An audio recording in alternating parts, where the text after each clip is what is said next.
like on his way to the hospital. Yeah, I was like, dang. That was on the full moon, y'all. So when I'm sitting here telling you, it was nice meeting y'all. Like, we just, I don't know, we like, I'm good. It's just like, yeah, it's a lot that I still need to stop playing around with. Yeah, it's okay. Um, Full moon stuff definitely do show you like over time you be like, damn, what seeds am I planting? And over time it get better. Then you plant good ass seeds, and you be like, you know what, I am associating with the right people or thinking the right thoughts and feeling. But then it's a point of doing shadow work, where you gotta and where when you first get on your spiritual journey, where you might just have a lot of bad seeds and bad little weird full moon moments because you were unaware at one point, just planting shit and doing shit and not intentionally like doing whatever the fuck you was doing in whatever area of your life or house. So then it just comes back around, and it's gonna be shit to keep popping back up too, even in the near future. But that don't mean like you doing something wrong, because sometimes you can have a full moon experience off somebody else's energy, and it's not even your uh like somebody, it might be other people's energies or your other another person's energy that's being around you make an event go a certain way. Almost like when Dolo be talking about it's like the full moon is like a full cup and they make it splash over or just be too much, it be overflow or some shit. Where your shit might be good and then somebody might come in and just like knock the shit Right. or add too much. So that's why it's good to not even do too much closer to full moon and try to be chill. But if you've seen that, it don't mean beat yourself up about it either. It means just be more honoring your divine feminine because she be knowing. Exactly. And you just like ignored her. You like, fuck that shit. I'm ready to eat. I ain't finished my plate. Okay, let me tell For y'all. real. So we is live, y'all. Oh, hello. We is live. Let me do an audio check because I don't got time for it to be giving a weird energy. My energy. What's that song? Jerry Houston. What happened to her? Beyonce. Okay. Yeah. Okay, but all right. The audio is great. All right, y'all. Y'all can feel free to also join us. Let me make sure I pin this and tell them join whenever. I don't know. Join in.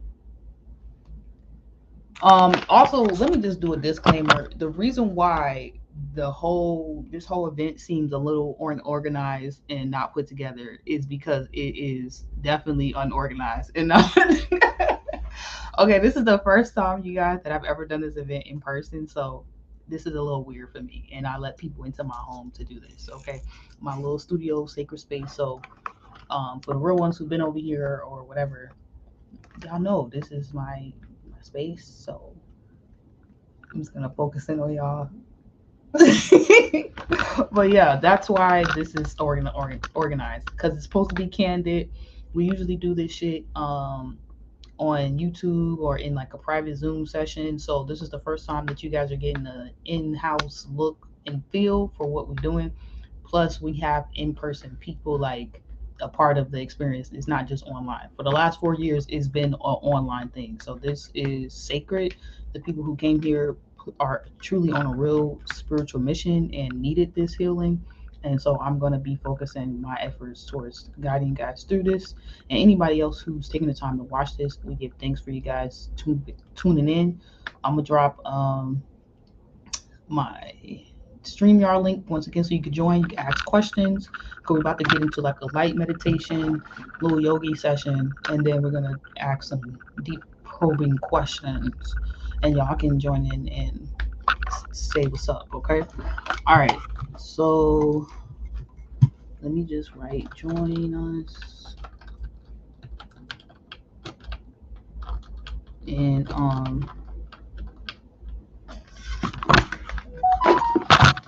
oh, put this over here.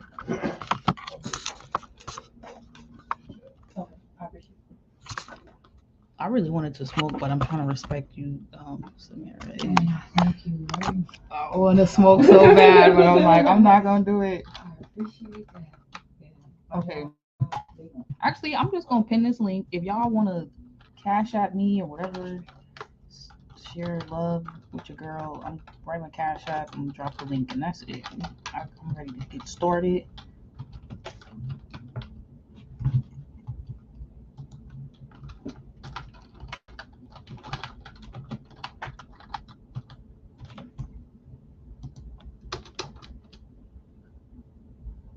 All right, and then y'all gonna just see. I'm not gonna put that like that. I'm gonna put that. I'm gonna pin that bitch. All right, let's get on the ground. All right. Get on the ground.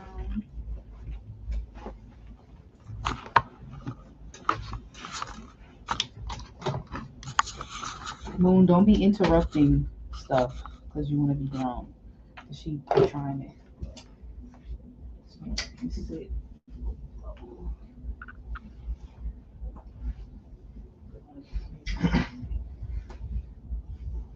I'm gonna put on the light meditation. We're gonna do it.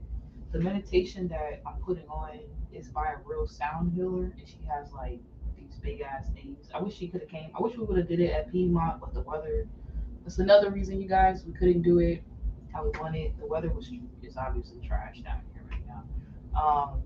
But if we would have had a bigger space for next year, we'd probably have like real sound healers come in and they'll do it over your body, and it's all professional. So this is basically her um, video that I'm gonna show y'all, and then we'll do the rest on our own. We'll do like our own little light meditation as well.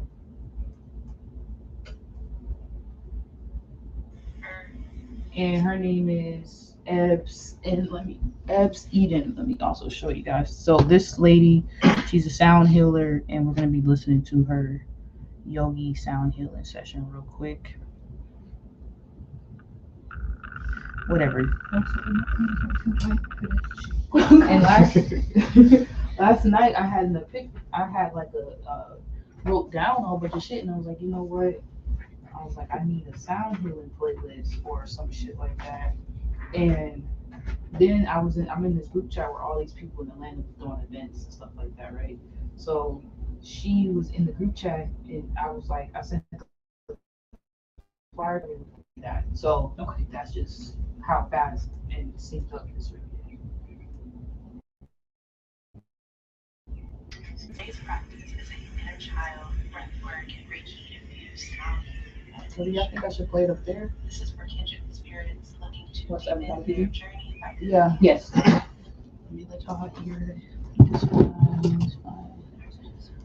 Go to my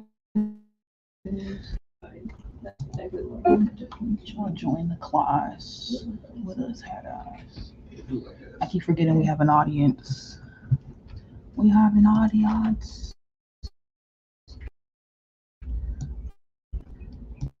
Put you guys over there. You sitting in that great spot. If you guys cry, Yeah, ain't that cool? if you guys cry, I have tissues for you. Yeah, I'm sitting in my Virgo ascendant spot right here. He's sitting in the Aries spot. It's just setting up perfect. You sitting in the Virgo Cindy. Oh, next to the Capricorn, you know what I mean? Pretty cool. Yeah, I like this.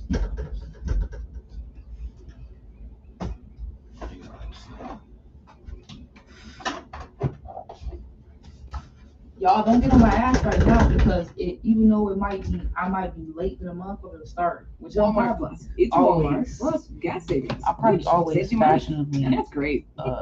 late.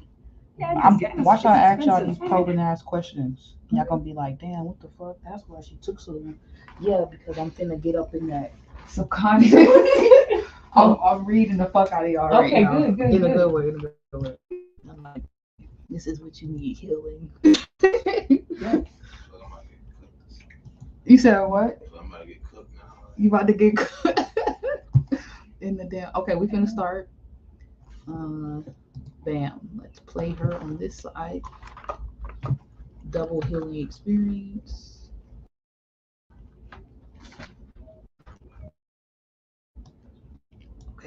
And honestly, I think she does have some yoga in here. If we want, we can all go like this, and we might have just enough room to do it. But if we don't have enough room, just flow, do whatever feels right. Because I do think it's a little bit of yoga in here. Today's practice is an inner child breathwork breaking into strong healing meditation. This is for kindred spirits looking to deepen their journey by connecting to the most authentic pieces of. Today's practice is an inner child breathwork and Reiki infused sound healing meditation. This is for kindred spirits looking to deepen their journey by connecting to the most authentic pieces of themselves. Inner child healing gives us insight and understanding of our interpersonal worlds. As always, I encourage you to explore, lay outside, ground, earth to body, but feel free to just find somewhere comfy and most importantly, safe, quiet. Maybe pull an old picture or something from your childhood, something that takes you back, gives you just little piece of nostalgia. Swinging was always my personal favorite. Headphones always help with sound distortion. Again, find somewhere comfy, safe, and let's get started. So today's breathwork practice will be super short. It's going to be a lion's breath. So we're going to start by coming into all fours, hands under the shoulder points, knees under the hip points to begin. You ever done lion's And breath? then we're just going to widen Let me the pause. knees out. All right. So the first exercise that we're doing is called lion's breath. So with lion's breath, you have to get on all fours like this. Then you sit down, kind of like on your ankles. You sit up right there, or whatever feels comfortable. Clearly, y'all adjust. And then when you do the exercise with her, you're gonna go like, and it's to help release like anger, deep frustration, a lot of that root chakra energy, and that's a great starting point too, because with sexual trauma, I would think that you guys know whatever happened to you, and we'll get into the details and talk about our experience. There's probably a lot of resentment and anger and frustration and confusion there. So this is the first cool way we can get that out of our systems. Bring the big toes to touch behind you.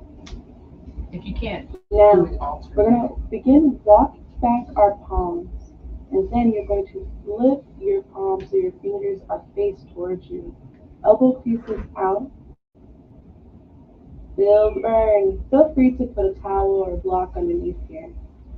So, we're going to take 3 big breaths right here. Into the nose. Big breaths into the nose, down into the belly, and release. Okay, so big breath right here into the nose. Release.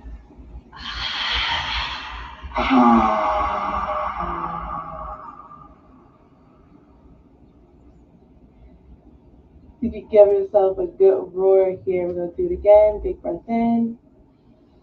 Go breathe this time.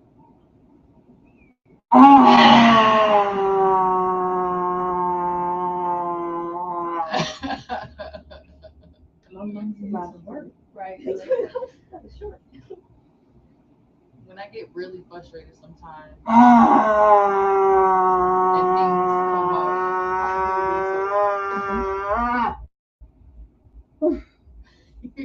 Feel free to take child's pose there. Take any movements that you may need as you move into a place that you feel most comfortable. That can be seated, that can be laying down. Use all the pillows and blocks that you might need. Really get the body just nice and settled here so that you may find that place of stillness. Again, that can look like anything. but it should be comfortable, and again, Oh, it let's should lay be back. safe. Everybody A gotta way take to this invite the like. body to relax. Alright. Yeah, just Begin to relax your hands, lay however you giving them one Yeah, you last can lay like that. wiggle. Okay, put your feet this way. Okay, however.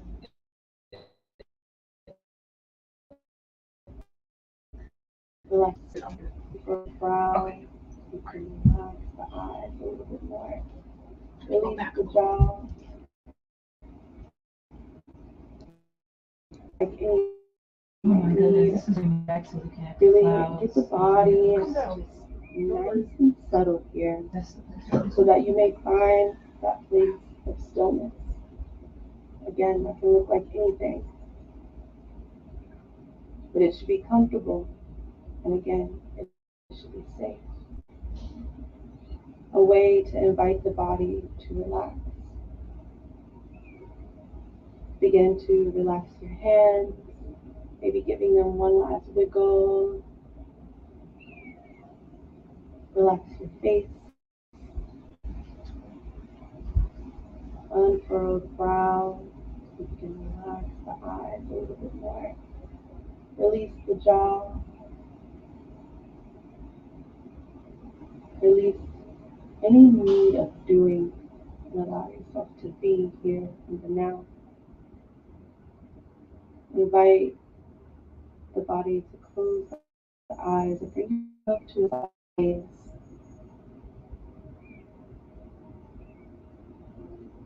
And begin to focus back on your breath. See if you can breathe deep, and on the exhale, breathe out slow.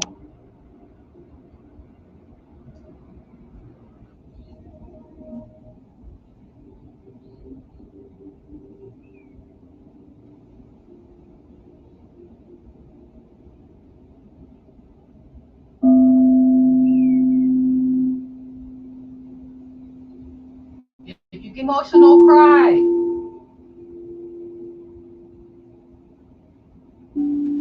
Let it out.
As you continue to breathe, begin to imagine a space that you loved as a kid, inside or outside, a space that allowed you to feel safe, allowed for you to explore. What was that space? What was in that space?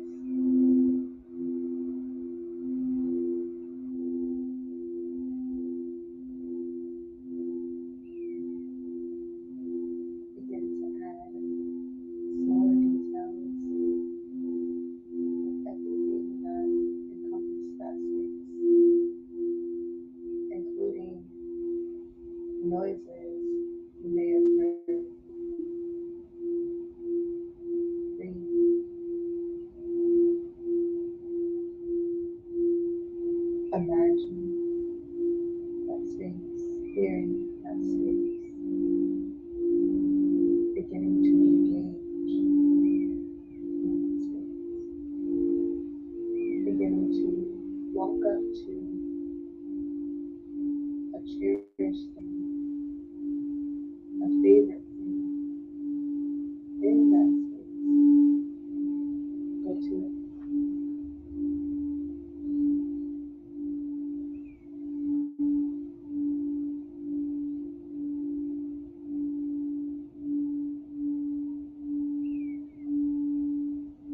As you begin to engage and explore, look into the distance and notice your younger self, younger you, begins walking toward you. What are they wearing? What are the favorite t-shirt? What are they holding? As they get closer, advance them. Take notice of the look on the face. Are they curious? Are they happy? Invite them into the space.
As you and younger you continue to play or talk or sit, look over and ask for their hand, grabbing tenderly, ask younger you, what does it mean?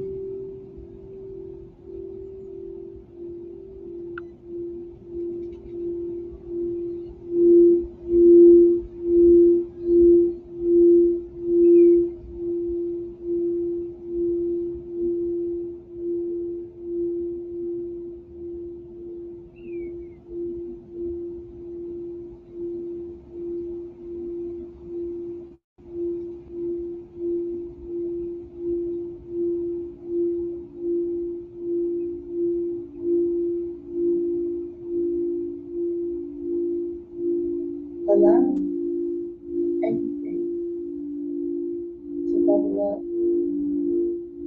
to float to surface, and hold space for younger you.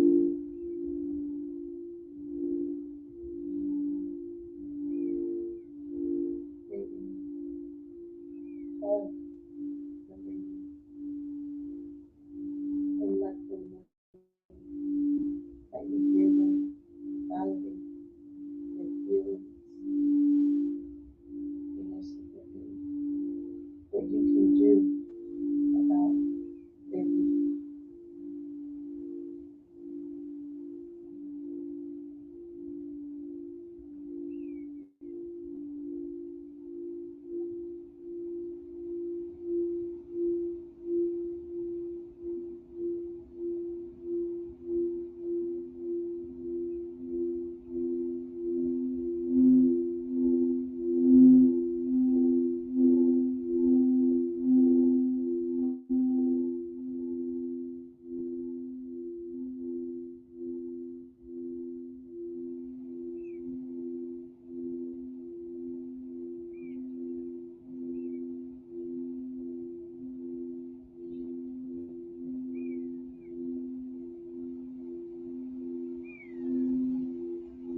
return to this space by first just inviting the breath back into the body,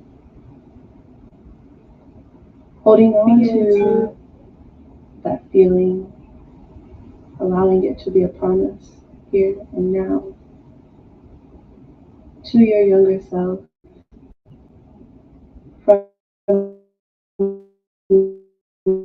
you. Stay in this place for as long as you need to. I encourage you to journal, do whatever you need. May peace be with you. May light shine on you, in you, and through you. And may love continue to be all around you. Ashe.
Take that time. Did anybody cry? Right now. I cried. It's falling out. Yeah, It wasn't forced. I'm crying. It was coming out like a waterfall. Ew, that. I'm crying. They was with us listening.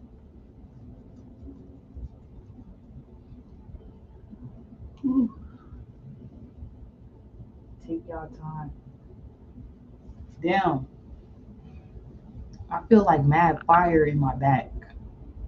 Like she cleared our root chakra and sacral chakra out or some shit doing that. And she had on the pink. She had on the pink clothes. Moon was good. Oh, you know she had Aries too, right? Oh, well. Mm-hmm. Okay. Gang squad. Squatted up. What's up? Hey y'all. Shout out to the real ones that's in here. Damn. Yeah, that was intense. Let me see what else we can talk about. So basically, now we're gonna get into like talking about our shit. Um, I wanted to ask y'all, why did y'all attend this event? Besides what we already said, we kind of talked off camera, but yeah, what that was one question I wanted to ask. Like, what was your intention, or like, why did y'all attend? Um, what made you beyond sexual trauma be like, or is there something your inner child even told you and is like, this is why I need to be there type shit? Or what? I know I just asked like 50 million questions. So you just went, good touch.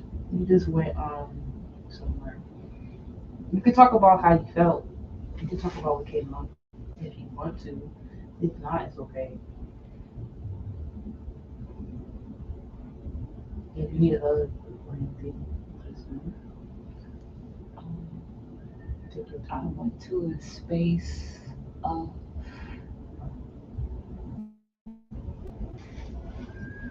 It's okay. telling myself, I was apologizing to myself. Thanks.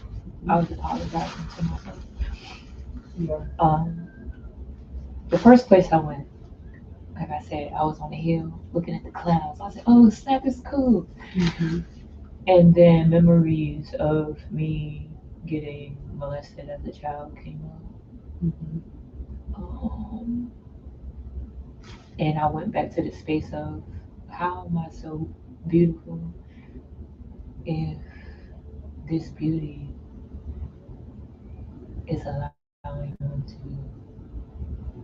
Mm-hmm. to take my innocence away. Mm-hmm. And then I started to move forward, like past that. And I was like 15, and I was getting bullied in high school, and I allowed it. I was a dirty kid. Like I didn't wash. Um, but really was like, okay, I don't bite me. You wasn't taught that, so you didn't even know how to buy yourself and protect yourself. So automatically certain boundaries were just you didn't even you were one of those kids that was taught you don't got boundaries, Exactly. which is fucked up. But a lot of us get taught Hey, to not even feel it's like not free. it's okay to speak for ourselves that we're uncomfortable or we don't like something or this is not right. We just get told like silence, shut up. Some of us, Exactly. I was definitely a part of or put up with it in the cities. exactly a family that keep it under the rug. We gonna let God handle that. Sneak on the cops. You said what? At this time, my family are the type that lets hey sweep it under the rug. Mm-hmm. We're gonna Yeah. let God handle it. We're Yeah. not gonna call the cops because this is your family member. Yeah. You know? So I during that whole little session, I was taking myself through the journey of all the times I got hurt, and I Mm-hmm. was like, look at you now, like this is where we are. Yeah. You're still alive. Yeah. To it. You're still Mm-hmm. like, so it was smiles, it was happy tears. Yeah. It was like, thank you yourself for actually not wanting to hurt yourself anymore. Because it's a lot of times people past hold them back so much, or the trauma in their body holds them back. That's why it's good to release trauma in your body. It's good to cry. It's good to get angry, yell, scream. Because if you don't, that trauma being in your body, it almost creates like and shout out to some soul family that I think talked about this in a video. It's like you're creating the same type of like brainwaves or like thought patterns or feelings to where now your trauma in your body is making you create the same as experiences. It's almost like you're so used to a certain feeling or a substance or whatever the hell it is that you keep falling victim to like your own story, and now you're not creating that. So doing meditation and stuff like that, it brings up a lot. It could be frustrating. It could be sometimes even doing meditations can make you feel overwhelmed too, because it's like, okay, what the fuck do I do with all this energy now that I just brought up from the past or the subconscious bullshit, like this baggage, like what do I do? But it's the opportunity through the meditations to kind of like burn through it, or like if you want to use fire, we did the fire breaths. That was some Leo shit. Then the meditation itself was like the inner child healing. That was more like cancering and shit. We was crying, we was in our bag, we went to the past for a second. So um, the biggest reason why I started with meditation first is because when you're dealing with your inner child, if you have a lot of stuck trauma in your body, you may get your trauma voice confused with your inner child voice. You know what I'm saying? I say your inner child voice is more like just that part of you, God, whatever you want to say, just speaking to you, shit that you just know, you be like, don't go that way, go this way. Like it's just like that tiny voice that keeps you together, so your ass don't be out here looking crazy or getting fucked up or some shit. Whether it's telling you to do good things like, oh, go jump in the pool, go have fun, go turn up, whatever the hell it is, or it's shit telling you like, hey, don't go over there. I don't feel comfortable. You know what I'm saying?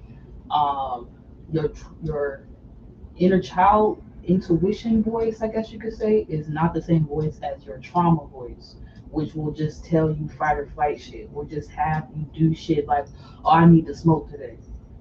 Why? You know what I'm saying? Like, and it's not for you to beat yourself up. So then you could be like, oh, I'm a pothead, or I'm this way, or I'm these things is popping up like, oh, something's wrong with you. There's nothing wrong with you. It's just for you to address like, oh, it's talking, it's fear talking, it's these saying, oh, okay, you're not welcome or whatever is popping up, anxiety. I see you and like I'm releasing you. And you can do that through the fire breath, you can do that through crying, like she said in the video, journaling. But you have to let this shit come up, because if you don't let it come up, then we creating larger and larger experiences. And like we started this live stream this time around, you were talking about some full moon shit that you kept kind of seeing play out. And we think that shit comes from nowhere. But imagine the seeds that before you, this is why I like to do inner child work, period, with the kids, with the youth, or with the youth inside of ourselves. Because imagine these kids out here, if they was more tapped in and aware of astrology, niggas, you know, motherfuckers would not be motherfuckers would be in a better fucking place by the time they 25, 30, 50. Exactly. Because somebody told you at 5, hey baby, you planted a seed. Be mindful of your thoughts, your feelings. Even though the kid might not understand what the fuck you saying, the older they get, if you train their mind up and you help them with trying to help them free themselves. And we're gonna get into it about sexual self-awareness and how to create that with other young folks or just yourself moving forward, your children, if you decide to have any, adopt, whatever, help them. But over time, as you get older, you realize we've been planting bad seeds. We've been had shit stuck in us from eons ago, past lives and all kind of shit. But it takes somebody brave enough to like deal with it. And y'all, is the people clearly in your bloodline, your family, um, in your reality, like we were talking about before in the first live stream, or before we went live again, how it is a possibility to see good full moon experiences and good healthy relationships and friendships and personal relationship moments, like even with yourself and others, and less trauma and more like fate. And it's still a doggy dog ass world, and motherfuckers not gonna trigger you and do shit to you that might piss you off and put you back in that like baby space. But do use your tools and you're not afraid to go back and do the shadow work, the more you will not keep creating full moon ass fucked up experiences where you just get older and you're like, what the fuck is going on? Like the more you deal with your subconscious shit, the more you literally get to the root. We're talking about the root chakra mostly today. You can actually have better experiences. And then it's kind of like sex. It's like you have bad sex, you probably end up creating, using that sexual energy, bad experiences. Mm-hmm. And it's the same thing when we go deeper later on. We're gonna move on to like the next topic. Um, that's kind of how we're gonna use like a scale reference as we're talking between good touch and bad touch. Good touch is like, we could just kind of hop into it now. Like just think, all right, this is a question for everybody. We might get a little freaky. I'm just joking. Think about right now in this moment, good sexual experiences that you had. Just think about it. Think about the person. Think about where y'all was at. Think about good sexual experiences that you had. That's getting me up. And it could be even kiddie experiences where y'all was experimenting. There's a difference too between when a kid was younger and they had explorative, exploring, curious sexual experience. That's good touch. Good touch is just you're exploring, you're excited, you're just in it. It's just like, oh, okay. what's that? Climax. Boom. You know what I'm saying? That touch. Now I want y'all to think about bad, fucked up sexual experiences you had. Trigger warning. You don't have to say it. Don't say it. But that shit don't feel right because we literally just felt the energy just change up in this bitch. And a part of y'all didn't even want to go there because you was in the good. Bad experiences, bad touch usually leads to exploitation. Feeling exploited. It's not exploration, it's exploitation. Either for somebody else's needs and what they want, desires, or your own. You know what I'm saying? Though bad touch experiences usually feel like when you watch porn and then after you're like, oh my god, I feel used. Or you're like, this is disgusting. Why the fuck am I doing this? You know what I'm saying? And it's just very numbing. But we want to get out of that because some people can be numb because they had bad, experiences or whatever the fuck. And then some people could be overstimulated. You want the stimulation still, but you don't want to be so far off in it that it's unbalanced now. Because some people can be like that. It's like you. So also, this is a great time to look at. Do you think that? Do you answer this question and you can answer it? Do you think you're more on the numb side, or do you think you're more stimulated? Before Damn, that, Moon. I have to use the restroom. Okay. I've been holding it for a minute. I Use was the restroom. Thank you. And we're going to give everybody a second to Yes, yes. think about that question. We won't answer. Use the restroom real quick. You can just open the door. Okay. You can leave it open. But yeah, that's the first question. Oh, go to the next.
All right.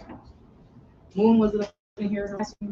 Nah, she was And we're back. And we're back. Okay, so yeah, that's a question asking for everyone. Or do you think you're more on the overstimulated side usually, or stimulated, or do you find yourself to be more like numbed out? Okay, could you break down overstimulation?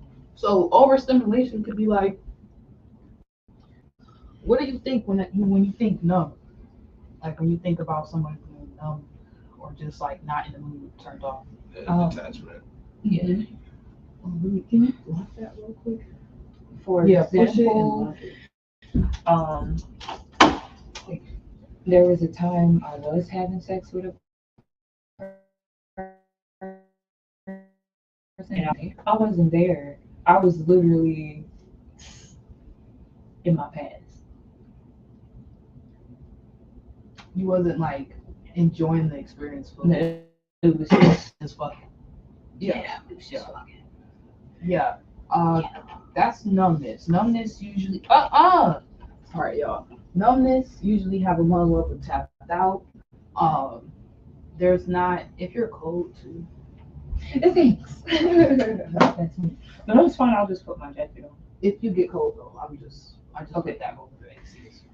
Um, yeah, when you're like overstimulated, it's the complete opposite. Those are, and it doesn't. And also, I'm not saying this so that y'all feel weird or bad about where you're at on the spectrum, but that's a great spectrum to use or scale to use when you're trying to figure out: am I more having a traumatic experience, dating, fucking around, talking to someone, getting to know someone?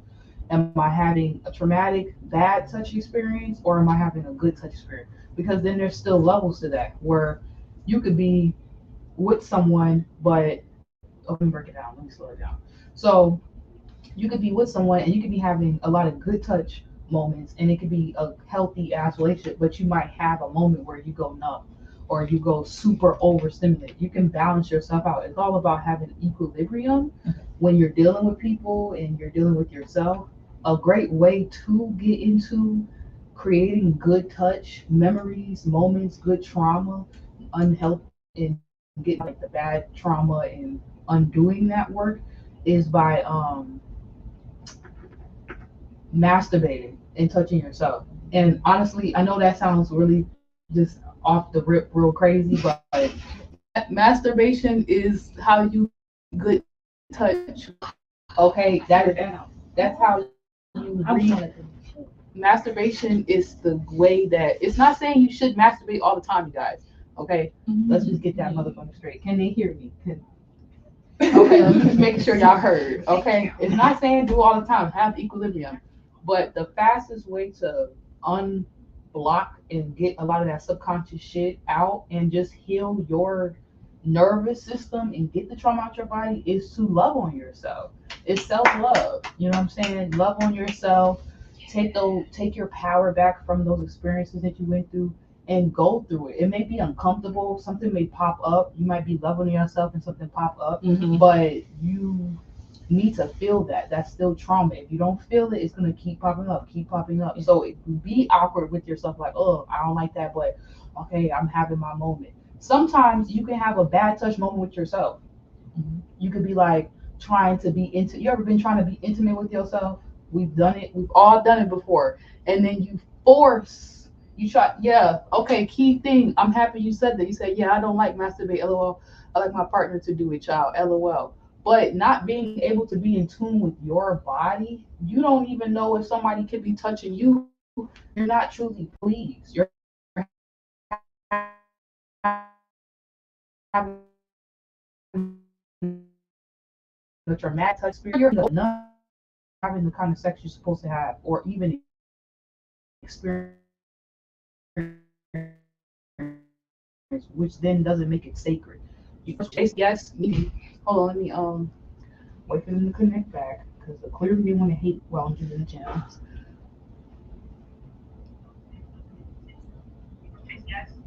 Okay, so yes, this class, no shade to nobody or parenting styles, how you get down, whatever. It is advocated to tell your kids about their body parts and sex early on. Okay. I notice also most of the kids who get raped, who get molested, who go through some type of traumatic sexual experience, your mom probably didn't even tell you really nothing about sex. They probably just told you if somebody touch you, say something. They may have not actually gave you the tools to defend yourself or be like scream, scratch, cry their eyes out, cry, do whatever. Guys, y'all don't even usually get told to do any damn thing. Y'all probably told to accept this shit, okay, or just shut up. You know what I'm saying? But first off, let me just say before we get into the good touch, bad touch scale or spectrum of whatever side you're on when you're dealing with yourself or others, I am vouching that young people not obviously we can create like a certain age or demographic that we think should be aware of it, but young people should know because they don't. I'm about to get mad as fuck if somebody start doing the lawnmower or some shit. It makes sense because why the fuck would you go to high school and then all of a sudden they do a sex ed class and then it's like what the fuck? So you didn't teach me anything about spiritual sex, tantra. I didn't get no understanding around my own body parts. Most of us got shamed growing up for, or we got told we're fast, or we got suppressed. Right. Suppression, just like over strict parents create sneaky ass kids, Yep. suppression creates kids that's usually fast. Okay, that's usually either fast, or suppression could even lead to you being hella not in sync with yourself. And in the same sense, your ass could get used, you could get taken advantage of, you could be done some type of way and not even realize it because nobody allowed you to have that space to learn. Nobody gave you the space to talk about your sexual energy, what that feels like, what that looks like, what's your little wing thing down there doing. You know what I'm saying? They just shamed it or repressed it or even tried to get you to ignore that part of yourself. So I am vouching that teach your kids early on about what's going on with them. Okay, teach them because the more that they're able to then vouch for themselves, I'm so proud of myself. I ain't reading none of my notes. I ain't reading none of my notes. This is straight off the dome. Y'all shut up. Just joking. I was just joking. The more that you're actually able, a child is able to be aware. The reason why I'm vouching this is because the sooner that they're able to not only know and be you helping make them aware of what's going on with their body and you know what I'm saying, other people's energy, their own energy. Two, you give them the ability to speak for themselves and defend themselves. And the whole point is to defend, is the, I wrote this down today, the way we're going to get through triggers moving forward and the way that we're going to avoid creating more like traumatic, bad experiences for ourselves and others. It's about defending, protecting, and preventing. That's the three steps. You want to defend, protect, and then prevent. This is how you can prevent automatically. Like you just hit all that shit out the park. You make your child aware, then you give them some condoms, then you stay posted. Okay? Like fuck all that other shit. Because now if a child has taken the time to actually explore with themselves a little bit, they gonna know if Sammy or Timothy is touching them in a bad way that they don't fucking like and enjoy. Mm-hmm. They're gonna be able to call out uncle for coming trying to mess with them because nobody told them it was fast. Somebody told them, oh, it's okay. You're feeling yourself. You're smelling yourself. But uncle was being weird. Okay? You know what I'm saying? They're gonna have that awareness to say what they need to say. If they don't, if you didn't get that space early on, you're more likely to either be the type where you don't say shit or you might overly speak about it. And what a lot of people don't know too is the root chakra is directly connected to your throat chakra. So that can block automatically what the fuck you even speak on, what you say, how you defend yourself. Okay, if you will even defend someone else. Yep. That's mad trauma. Imagine one person in the family doing a whole bunch of shit to everybody in the family. Ain't nobody might say shit. Or it might be a situation where everybody calling this motherfucker out, but still nothing's really being done. You know what I'm saying? So the shit goes deep. But going back, there's a spectrum. Overstimulated and numb. Okay, whether you're on the good touch or bad side, you need to know you can be overstimulated or numb and experience good sex too. And you need to come out of the numbness. You know what I'm saying? Right. Or you need to be balanced with how stimulated you get, and then you know you won't turn into a sex addict type vibe or some shit. And then the other side, you can have bad touch experiences, and the way that you understand whether you're having a good touch or bad experience is what I'm trying to say. Masturbate, get to know yourself, get to know your body, so then you know what you like and you don't like. So then you could tell your partner, I'm having a bad experience. You're triggering the fuck out of me right now. Okay. You know what? I don't like this. You cross this boundary. You can call the shit out. Bad experiences, whether it's overstimulated or is numb, you're feeling numbed out. You'll be able to explain why it's bad. You'll also be able to prevent a young person, somebody else, yourself from re-experiencing more bad experiences because you're gonna already feel like, you know what, if I fuck with this person or I fuck this person or some shit like that, I can already see the red flags and the signs. And if you're doing the shadow work, you can see yourself. Exactly. Like, why am I giving this person my sexual energy? Why am I involving myself with this person in this romantic way? Have they earned this? Have I even done certain work on myself? Am I recreating some shit? You can call it out quicker, the red flags, not just in others, but yourself as well. So let's do something now that you guys have a understanding of good to bad touch, how to figure out what's good and bad for you. Because what might be good for me, somebody might like to be more on the stimulated side. It might be bad for you. Y'all might somebody might like to be more numbed out. So you gotta, so you have the scale, knowing, okay, that then you have the understanding of what might be good for you might not be good for the next person.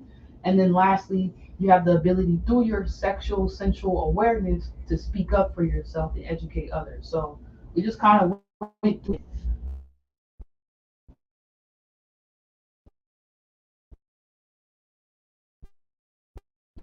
even to masturbating. Another way to honor and understand your good or bad touch is to meditate, is to journal, is to track what's going on with you in other ways. So then you could be aware and be like, okay, nah, I in my diary, I see every time I fuck Jerry, shit went left. I always end up getting triggered or some shit, or every time I let Samantha come over and try to hit it, you know what I'm saying? It got me feeling some type of way. I left me with some weird ass energy. Or you could track good shit. And it's not saying to be a hoe, y'all. I'm not also advocating that. I'm not advocating that at all, because that comes from a root problem too. People who feel like they need to have multiple sexual partners. You probably witnessed your parents have multiple sexual partners. Sex. The big part about this and why it's so important. It's like, think about it. If nobody really tells us, most of us, nothing growing up about sex, all we get hit with is condoms, then who are we watching have sex around us? Are we just watching porn? Are we watching family members doing stuff, do weird shit? Are we being touched ourselves? Right. And then we don't have an example for that type of shit. And then you get older, it's like, what are you about to create?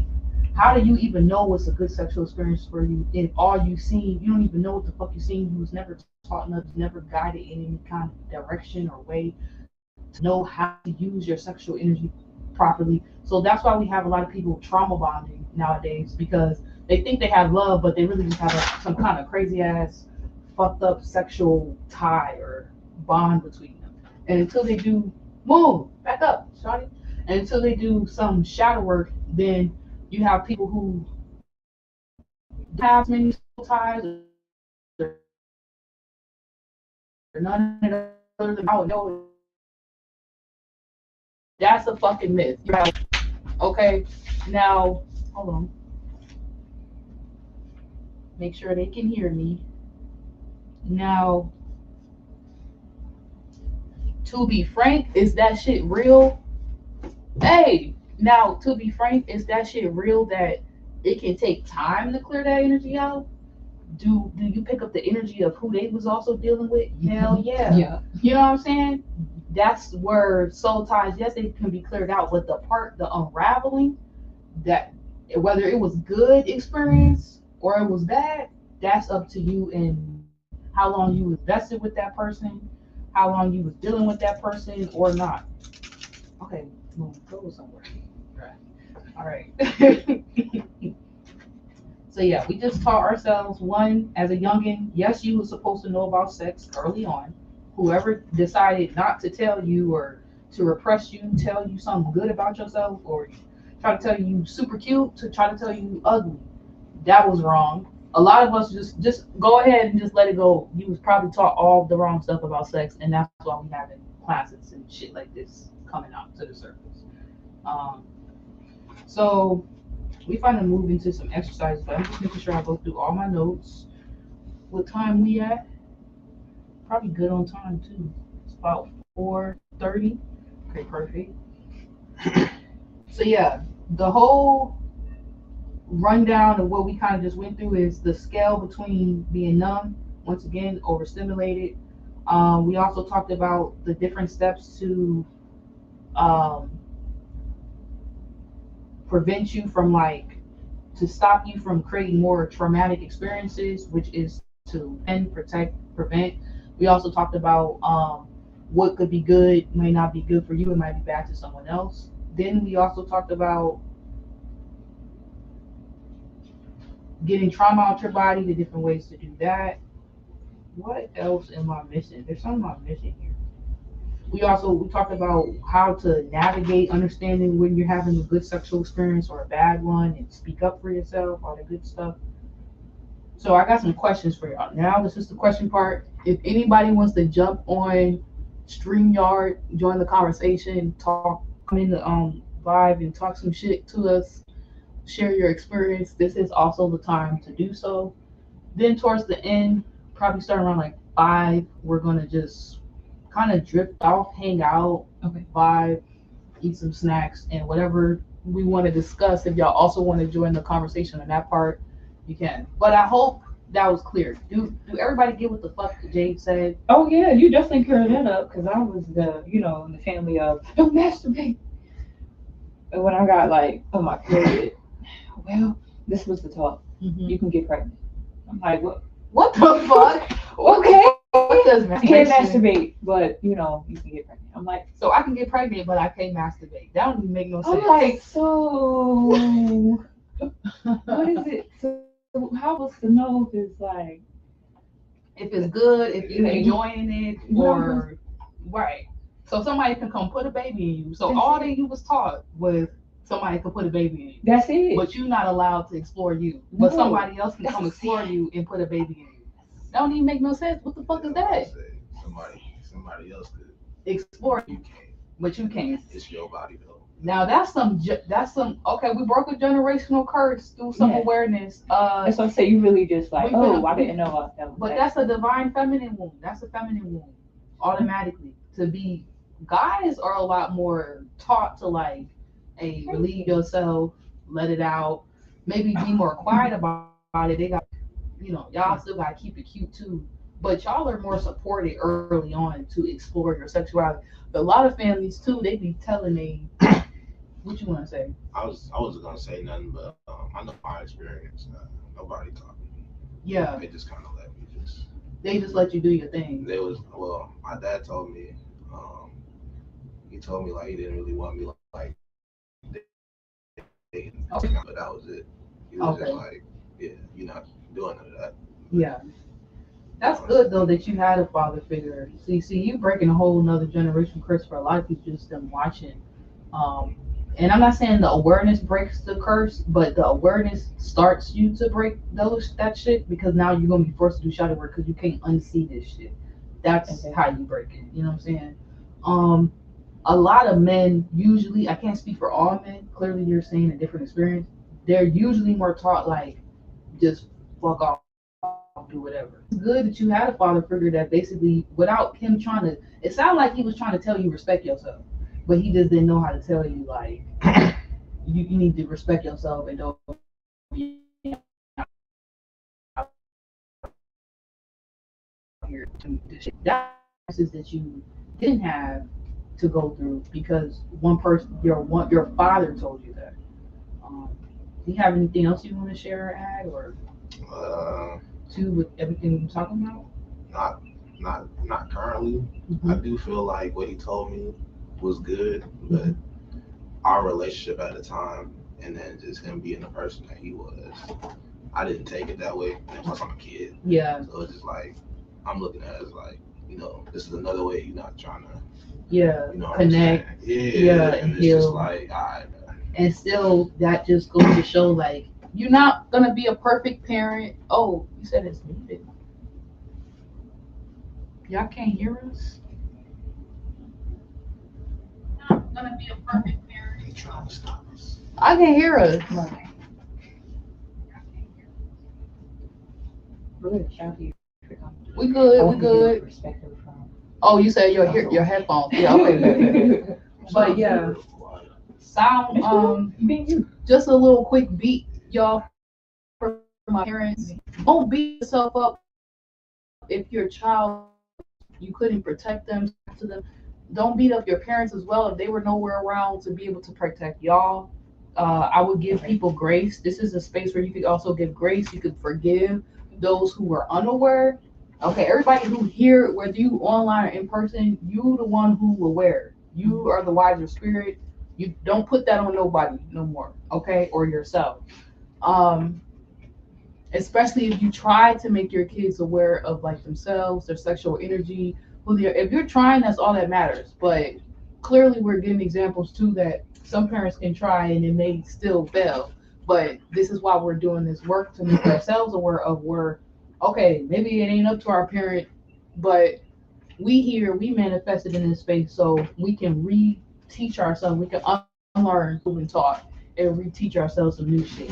So we don't gotta go through that, shit with our parents or our kids and our grandkids and stop the whole cycle altogether. So just know that it's not always gonna be perfect trying to raise a child, protect them from certain things, or it's not always gonna be perfect trying to even mend relationships with um, people that you feel like should have protected you from these experiences or helped, enabled, or even did it. That's you gotta just give grace and forgive and let that shit go. But that takes your own time to get there, and yeah, we'll talk about that another time. Yeah. I want to say I've been on both sides. I actually touched on my family members as well when I was young. It was a whole cycle. So when I say You're not alone. I did a live. I did a video about how I stopped the cycle with my sister. Yep. You're not alone. I touched someone too. Yep. exactly, so when I say I looked at myself like It's you enough. are Yeah. like ew, like all my family good now. You know what I mean? I went to them and was like, yo, I'm really sorry, like because that's just like I was like real young. I ain't You doing was a that shit now. kid. You didn't know what you was doing. You was Exactly. I thought I reenacting was behavior. I'm watching Jerry Springer, family kissing off, and oh, this shit normal. You was reenacting the behaviors and things you would see around you. And that's what kids do. They're a sponge. So you probably Right. seen more shit growing up that you didn't even realize. And that's why you were reenacting, almost damn near reenacting the cycle. Exactly. So that's why I said like I apologize. Hold on, I'm looking this way. Sorry. I apologize. Yeah. And say I apologize to I forgive myself. And I do forgive myself. That's why Yeah. if I didn't forgive myself, I wouldn't even be here knowing this is live. Knowing, yeah, I'm good. But that makes you the actual that you actually just broke all the generational curses right then and there. Because do you know how many people we talk a lot about being touched? It says zero, but they be coming in and out, it be faking and stuff like that. You All already the know. numbers and stuff. But a lot of times They gonna see it on the replay. a lot of times, we talk a lot about being touched, but we don't ever talk about, people who may be healing from touching. You know what I'm saying? On the other side. And some behavior of the bad touch experience, whether they even thought they were enjoying it at a young age, you were still unaware. Exactly. You know what I'm saying? So you probably couldn't really be having a good experience because you didn't really know. Now there, like I said earlier, some of y'all you went through the playing house shit. Yep. You went through the playing house shit. Forgive yourself right now. That's completely different than a motherfucker raping. This is not an advocation for this event. I'm sorry. It is not an advocation for rapists or people who molested somebody. And you were fully conscious and fully aware of what the hell you were doing. I'm not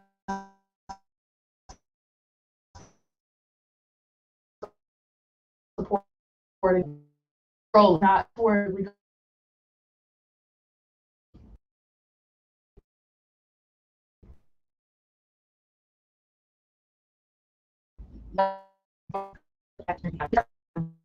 and rape. We not there's no scale there of good or bad. It's just this is fucking wrong, okay? Exactly.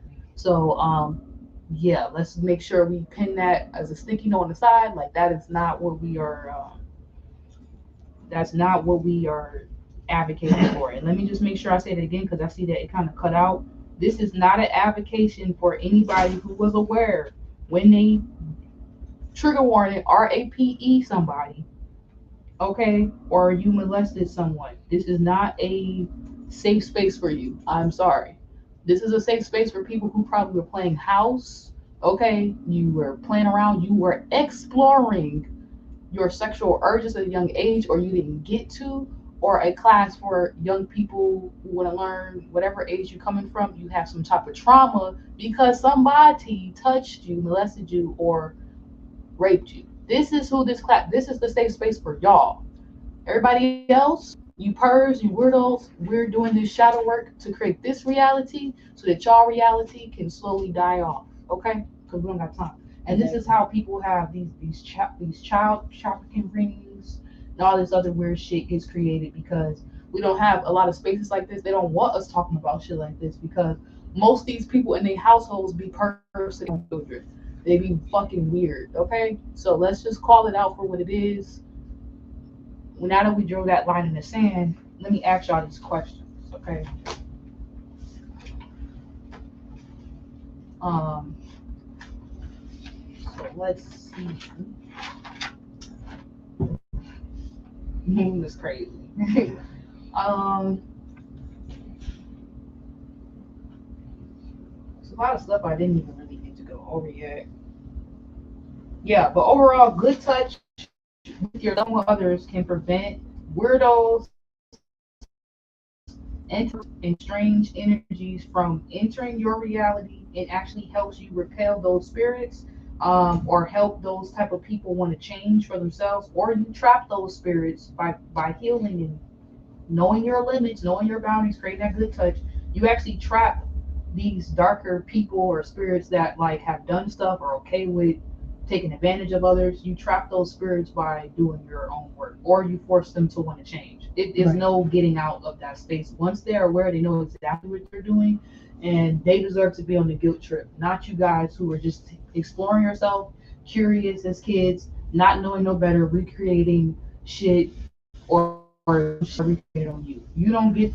So if you got any guilt in you, you need to release that right now. Let's make sure we make that clear. If you got any guilt, go ahead and release that. Okay? Because I think they even say up to about age 12 or 14. Um, it might be 9, but anywhere from like 9 to 14, that's when you start to really become like aware of what Okay. you're doing sexually. So on top of that, if you went through something under the age of, I would really say like 14 to 9, just let it go. Okay? It's not your fault. You didn't come out the womb like, oh yeah, I'm trying to goddamn get fucked. No fucking child Exactly. is on that type of time. You didn't come out the womb about that life. That's not some shit where, oh, you past life manifest. No, I don't believe in none of that shit. So we're gonna clear that out right now. That's not some shit that's like, it's generationally get back. No, we're talking out whole cycle right now. If you went through some shit under the age of 14 to 9, that was not your fault. That was some fucking external energy, some damn entity, some perv, some real fucking dark ass person around you who helped create that fucking event for you. Your young ass did not create that fucking event. Okay, you wasn't even in a space to be that young thinking about some damn sex or some shit unless somebody exposed that shit to you. And that you could put that energy on the spirits that was around you, that was raising you, that should have protected your ass. Period. So leave that shit at the door, okay? You sit on that fucking age 5, 10, 11, 12, thinking, oh yeah, I'm trying to get. No! You might have explored, but you was not looking to explore, okay? And that's how you always know when you're on the bad side or the good side. Do you feel exploited by the end of that sexual experience, dealing with that man, dealing with that girl, that female, okay? Or when you got touched or raped or whatever the hell happened to you growing up? Or did you feel like y'all were truly just exploring and it was genuine and it was pure? That's always a great spectrum to use. And it sucks because you might realize some of y'all are on the more or on the spectrum. Trigger warning. It might suck because some of y'all, especially if you into a lot of substances, drinking, smoking, these substances affect you and they can affect your decisions. You might have the strongest boundaries in the world, but they can affect your decisions. And if you're not dealing with certain traumas and then you're getting involved with certain people, you know what I'm saying? People can project their shit onto you and then almost create these bad experiences for you and add to it and enable you, but you can disable it when you know yourself. So just make sure y'all understand that. Like if you feel exploited, don't give a fuck how good it seemed because you was under the drugs or whatever. You felt exploited. You were being used. You got taken advantage. And now when you get past 14 and up, you need to use your voice. You need to speak for yourself. You need to call that shit out. You need to know that you have the right to defend yourself, to protect yourself, and prevent. Period. Okay. So Now we're gonna do the questions. We had to clear. Spirit was like, get that disclaimers, motherfuckers. Sorry. So it says, okay. Now we're gonna get into question. Do you know how that? What? Okay. Do you guys know how to use sexual energy to create? Or were you taught this? What do you? How do you use sexual energy to create? Um, I know, I guess me personally, this is something I had to like. I actually just started doing and everything. Like, probably, I guess like beginning of the summer Or to manifest? Keyword. and everything.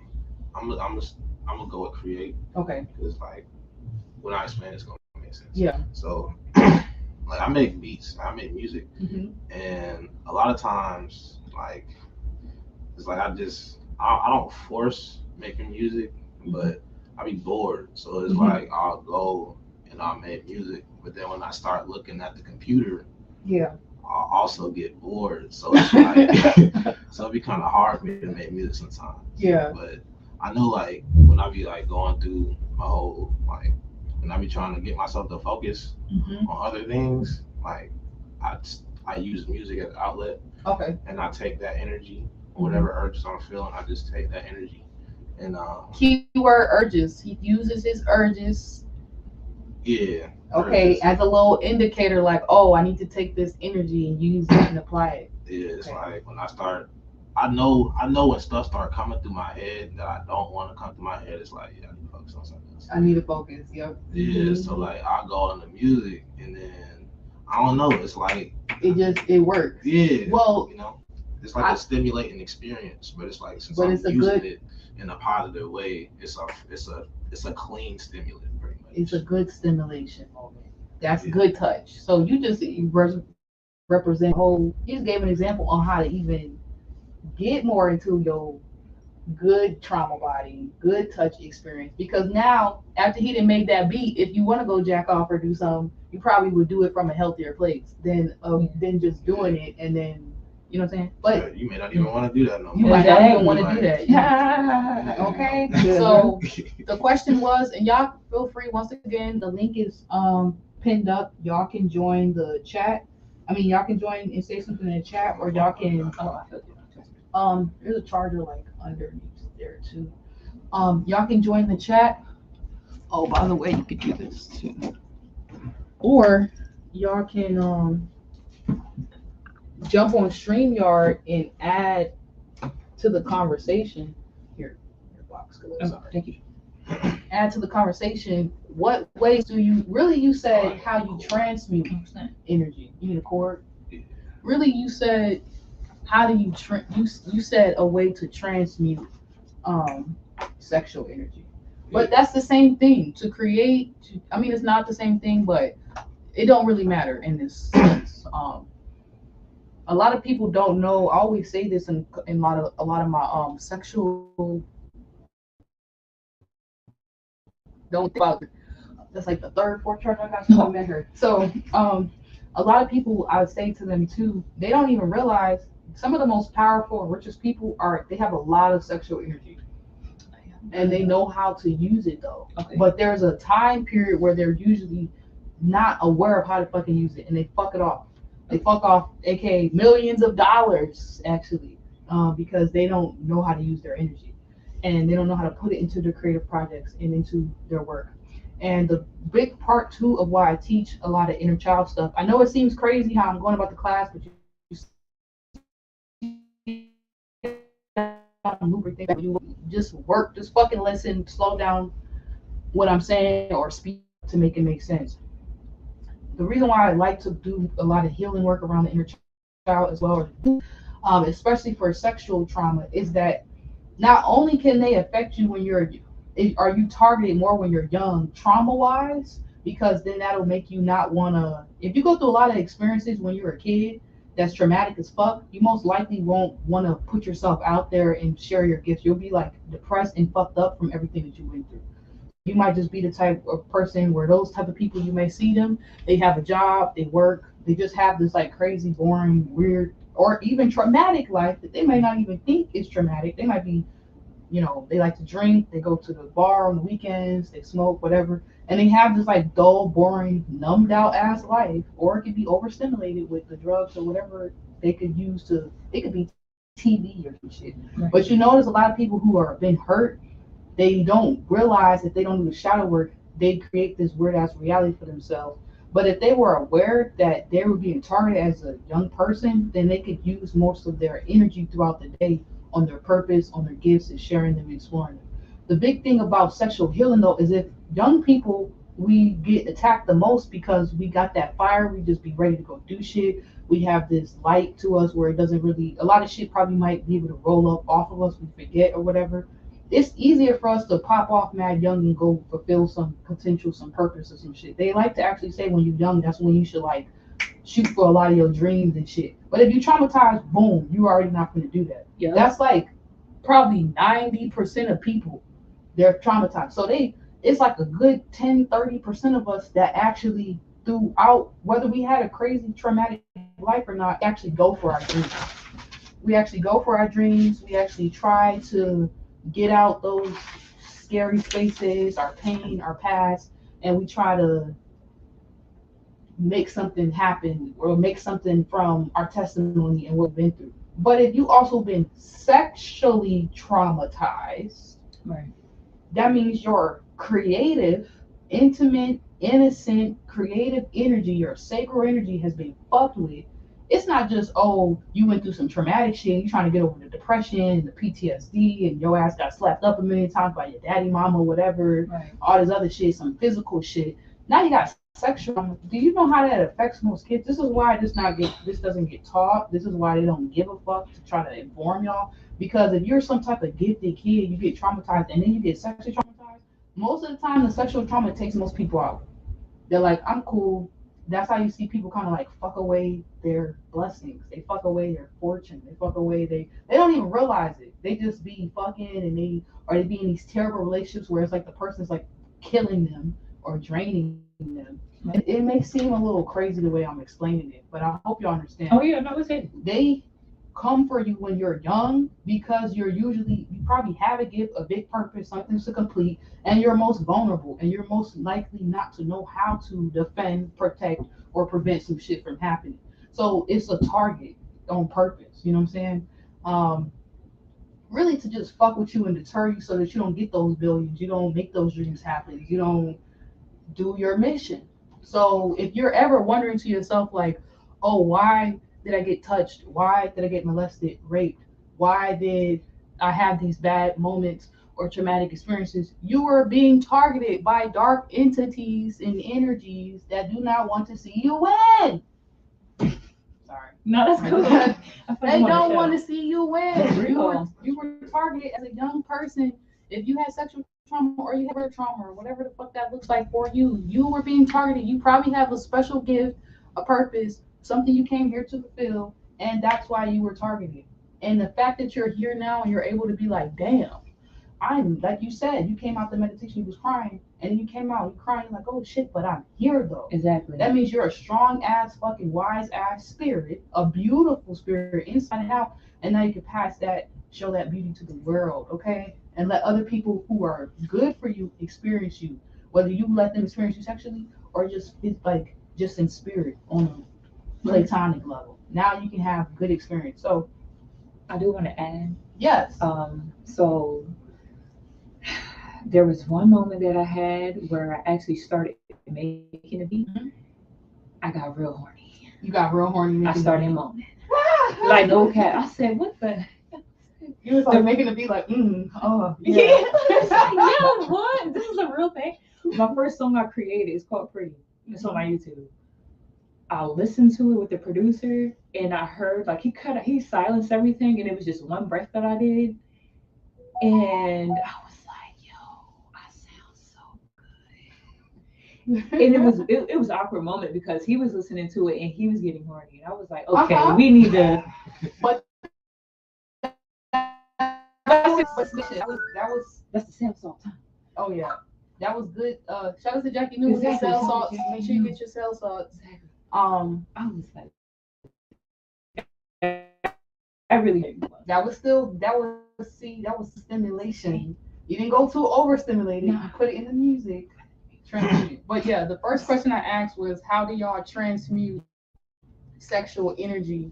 What's up, y'all? What's up? Thanks y'all for listening. How do y'all transmute sexual energy, or how do you know how to create using your sexual energy? And we just went over how a lot of young people, y'all be wondering growing up, like, woe is me, you got this trauma, you got this baggage and shit like that, and you wonder why did you get attacked on a spiritual level, or why do you have this trauma, or whether it's sexual or not. And it's because you were young and you were gifted, and if they could get you to stop believing in yourself, stop protecting yourself, defending yourself, preventing certain shit, aka have boundaries, then the world can use you, dump you, fucking do you any kind of work. And this is why they say, oh, the world is a doggy dog world. Yes, it is a doggy dog world, but you have to fucking use this shit like a bitch. Don't let it use you.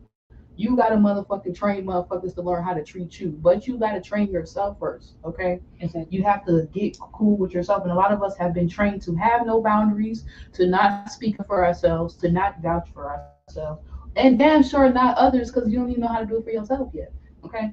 So let's make sure we know how to do that before the end of this class. Um, Next question is, what do you know about sex? What were you taught about sex? Like, we didn't even talk about that. What were you legitimately taught? As I mentioned earlier, Mm-hmm. you're on your period now. You have babies. You're on your period. You're on your period. You have babies, and make sure you guys know y'all can join this live. If you want to come in the conversation, ask something, come join us. That was about it. Like after, like, but once I got older, Mm-hmm. and I was telling my mom, I was telling her a story, like, because I go like this, and I was like, yeah, this guy showed me. He was like, yeah, Oh, you talked about this. Yeah. exactly. And this is branching off the first question. Go into it. Okay, so I always used to do. I wanted to be a magician as a kid. To make this fast, it was a trick where you take your finger like this, you close your eyes, and that person who's doing that to you, they're like, "Do you feel me touching you?" And the person be like, "Yeah," but they're not actually touching you. So I used to practice that as a kid. Fast forward, I meet this man, and he's like, "Yeah, I'm on this spiritual path as well. I know what you're going through. Mm-hmm. I can move stuff with my hands. I'm gonna show you something." Reiki. Yeah, I'm gonna show you something. So he was like, "Stick your hand out." He said, "I'm gonna take my finger," and we're smoking weed, you know. Mm-hmm.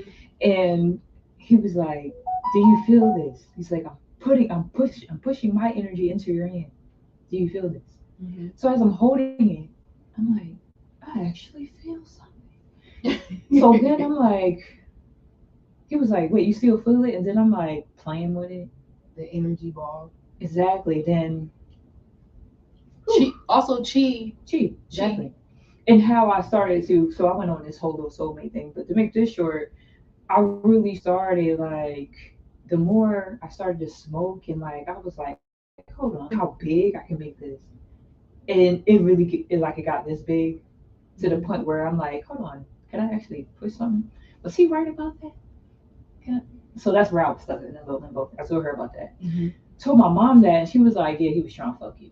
I said, what? Yeah, he was. I did not know that. He was using his Reiki to try to. I was like, To try to what? smash spirit. Okay. That's what I'm saying. Like, nobody taught me that. I'm just going along Now life. that's going into. I'm like, I'm not your soulmate, bro. Yeah, I'm not your soulmate. Yeah, he so was you like, yeah, can't- no. He's calling his people. Yeah, I think I found my soulmate. And I'm like, wait, what are you talking about? But guess what? It's called. I'm trying to do karate. Man, I'm trying to make like a super team. I thought we were supposed to be. I don't have to use weapons to hurt people. I can actually just use this, and whether it's sexual energy or whatever, like you see, like, oh, the last Airbender, they talking about the chakras, using your different chakra energies to move stuff, your chi, Reiki, healing, all this other stuff. When you're using your sexual energy for its purpose, you can use it for some powerful magical shit, like making beats, making art, Exactly. making your purpose a reality. You know what I'm saying? But some people use it for bullshit. They use their healing magical powers for bullshit, to get laid, for their desires, and they don't even probably know that they're using it for bullshit, because nobody's teaching them that shit you got that's worth like millions. You know what I'm saying? They're just teaching them that, oh, you can use this oh, like some shit, aka usually making motherfuckers repress it or shame it or just fuck it away because they don't know how to tap in with themselves. So, what do you know about sex? What were you talking about sex? I was taught nothing. I just had to. Not laughing at y'all, but sometimes it, yeah, I probably could have said it better too. But yeah, okay. But, yeah, that's pretty much it. My parents didn't want me. They didn't want to tell like teachers, none of us, none of my siblings, about that kind of stuff. It was like a no. Christian household. Like, my dad was a deacon, so Okay. yeah, he was like, Yeah, no sex talk. You don't even need to know about that because why you even thinking like that? Because this is a Christian home. Exactly. I do want to add, it's the God made you. So this whole time I'm thinking, well, God's putting babies in people. See, that's so fucked That's up. like, it's like maybe That's so I don't get wrong. horny. God is going to rape me. I mean, excuse me.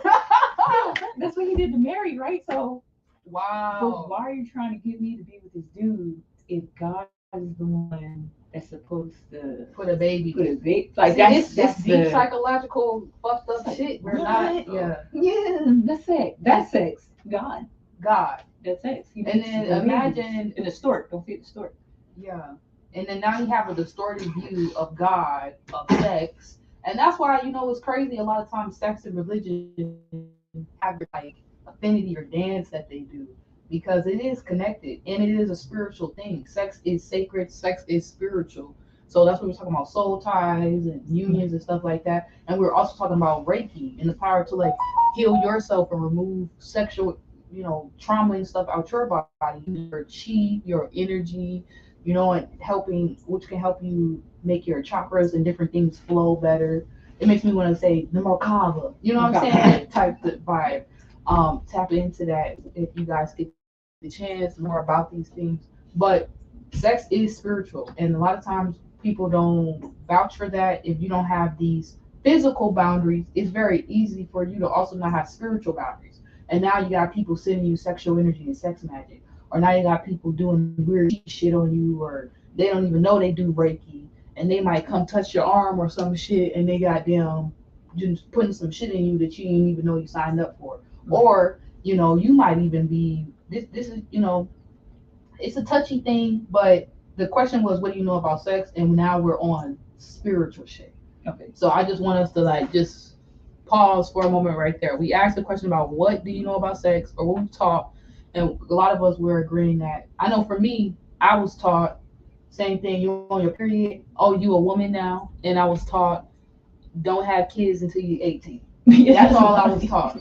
Okay, I probably got taught something about some condoms. I don't really remember sex ed class, and I got taught later on my own journey, teaching myself about soul ties and how spiritual it is, and it's a real thing. What I would say I taught myself about sex, and you guys can answer this question too, was about how spiritual it is, and I taught myself how to have spiritual boundaries.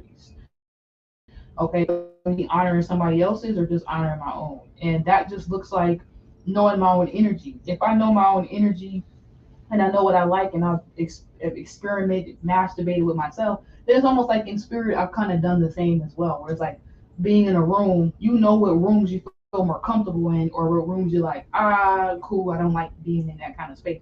And through that, you're creating like spiritual boundaries for yourself too, because it's like you're helping yourself know where you belong and you don't belong, where who you supposed to be around and you're not supposed to be around. Right. So the same way that you create like a good touch spectrum for yourself in your own mind physically, you kind of want the same thing spiritually as well. It's like when you're around people and they smother you, and you like, damn, we in the same room, but why I feel like you on my neck? But then you got those people where you be in the same room with them, and y'all feel like y'all mad far, but y'all connected though. So it's the same thing. You can feel and sense things, and it's okay to say no in spirit too, just like you would want to say no in the physical. But it's also okay to invite it in and say yes and be like, oh yeah, send me that tantra, baby. Yeah. Or it's okay to be like, hell nah, I do not fucking like you. Don't send me no fucking sexual energy type vibe. Okay, just the same way you could tell somebody, hell yeah, come over, booty call them, or you could tell them, I'm not no damn booty call, nigga, fuck you. So it says, the next question I have for y'all is, what placements or alignments do you have that you think have like enabled or added to why you have had sexual trauma? Do you have a placement? Do you guys have like a certain thing going on in your natal chart where you feel like this might be a reason why I probably went through so much sexual trauma, or why I've experienced certain sexual trauma, and then why do you think that? Do you think you can change that or use that in a positive way now that you know that that placement may be weak or debilitated, or what do y'all think Personally, I don't know enough about? about all of my like I know what they are, Mm-hmm. but I don't fully know what they represent. Yeah, But I understand enough to know like what you're looking at a little bit. a little bit. I understand enough to know like it's kind of crazy of Mm-hmm. what I'm looking at. Yeah. So it's hard for me to understand. That's like What do you? Can you maybe say like elements? Like are you more of a water, fire, or a certain zodiac sign that you think? I do. It's so hard. Like You I can don't say know. something random. It don't really have to make sense. We can like dive into it more. I'm trying to make it like make sense because I feel like my chart is so weird. Okay. 'Cause, like I guess I'll get an example. Mm-hmm. So Libra's in my first house, and then all my houses, like whatever sign ruler Mm-hmm. is for that house. Am I saying that right? Whatever house ruler is for that house, Mm-hmm. the opposite sign is in there. Because I think Aries is the house ruler for the first house. All right. Yes. Okay, yeah. So that's where Libra is, and then the second house Taurus, but that's where Scorpio is. So your shit is backwards. Your entire chart is backwards. Yeah, and Okay. it's like they Okay. all on the cusp at the same time. Yeah. So it's like I got a lot of cuspies in my chart. It's so annoying. yeah. So I don't really know. How to Yeah, and then relate all the time the energy. So so you're saying you believe that it's that first house and just the first house in Libra a little bit. Oh no, It I was kinda- just using that example. Okay. But I'm saying like I have no clue. Like You could even just pin it there. Like you might kind of how you were just explaining it, between the cuspy energies in the Libra first house, which is the one that made you say, because I asked some specific zodiac sign or placement. Let's just go with the first house Libra.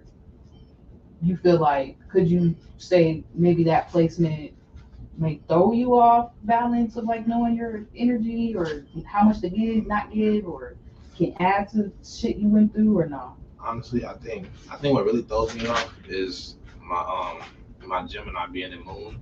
Oh, And your I moon think- in Gemini. Yeah, and I think it's in the eighth house.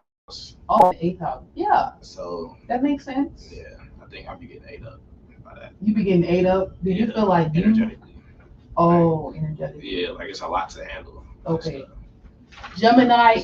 Gemini moon in the eighth house is what he said. You said is your placement. Yeah, That's I can see that. yeah, it's like a concerning placement for me. Yeah. Because a lot of times I don't know how I be feeling emotionally about stuff, so it be making it hard for me to like. Know if that's your energy or is that they vibes, they Yeah, feelings, it's like it'd be hard to tell. how you feel versus how other people feel. And then you got the Gemini, which has already got you kind of like double minded. Yeah. So then you be like, am I thinking more about this person's feelings or my own feelings? And then that could be weird. You can have like weird guilt trips or shit, or go on like weird mental Yeah. trips, thinking about deep shit you went through or sexual trauma, or even thinking about sex, but not even in a way that people would think you thinking about it. It could be like you actually probably could see. Okay, even though that you might could say that that was a weakness or a reason why you may have experienced some sexual trauma or weird experiences. The strength of having Gemini in the eighth house, you can see it though. Like you can see your thoughts. Once you do clear, you can see your thoughts. You can see your emotions. You might even be very able to see a little bit more able to see why somebody is like sexually promiscuous or interested in someone, or like the motive literally behind how somebody's thinking or why they want to be intimate or not. So that's just something to look at. Even though we said we're looking at the placements that may make us weak or make us feel like we got taken advantage of. I how I see it outside looking in, that's actually a strength. That placement, I wouldn't look at that like that's a weakness at all. That's just Gemini in the eighth house is powerful as fuck. You just got to get to that point where you know what you thinking was on your mind, what you want to communicate about, and get out more of those darker, deep sides of your emotions where it's like it ain't even that deep or serious. And then know the difference between what's deep for you and what's deep for someone else. So then you could talk about that rather than just holding it in, not saying shit, or then be dealing with people who just hold in a lot of shit, don't say nothing, and they really do be some deep shit that could be said or discussed or whatever. Or y'all can free yourself from and have a dope sexual. You can have a friend and a lover that you fuck on. You know? Better, and then instead of just having these weird traumatizing connections where you might with Gemini, Moon and Gemini in the eighth house, you might just the dark end of that could be like people thinking about you, thinking you sexually, you know what I'm saying, doing something that you're not gonna sting them, or being fake, not like they can't be intimate with you or being that way towards you, like kind of almost like deceiving you for like your emotional. Scorpio with the eighth house energy is representative like emotional security and like gotta feel me like deep energy type shit, or sex desires transformation. So the more you honestly get clear on that house, you can actually prevent you from dealing with people that almost be like surface level, but they want that access to that part of you. Because it seems like if you have Gemini in the eighth house, once you get intimate with someone, you're all like mentally and emotionally connected. Like motherfucker probably be in your brain. You be thinking like them. I know, like, just in general, when I do, like, with people that I am close with, it is kind of like that. Like, I don't know if it's me or if it's just us, but kind of like, we don't think the same, but we think the same. Scorpio is the joining of two. That eighth house is like the joining of two energy. So it makes sense that you're like, dang, I don't be knowing who energy is who, because it's Gemini in the eighth house. Once you get connected with someone and y'all have sex in spirit or literally physically, whether you said no or yes, you know what I'm saying? Hopefully you said yes on both ends. We want consent in spirit and we want consent in the physical.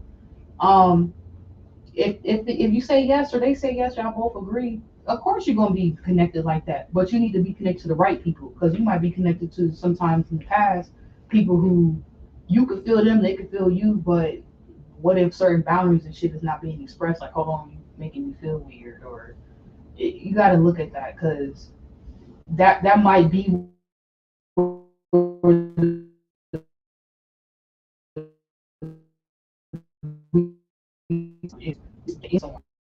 but now that you know that, got that kind of energy where once you with someone, y'all are like one, you can almost like kind of see. That's why I was saying to myself, like you almost kind of see what's going on with them deep, mentally, emotionally, and shit.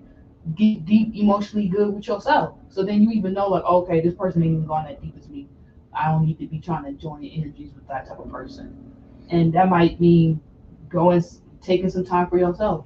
Whether you want to go celibate at that point or restrain yourself from like just fucking around, you might, if you got that kind of placement, you might need to take more of your time before you just open up to someone because that's your mind, that's your emotions, like that's your needs. Like your needs gotta also be fulfilled too.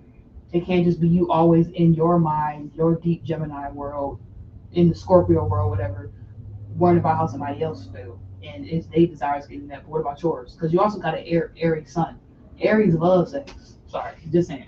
Y'all love y'all some sex, so that's another placement too. Y'all, if you was a little like, what? Y'all said it makes so much sense. Shout out to y'all. So,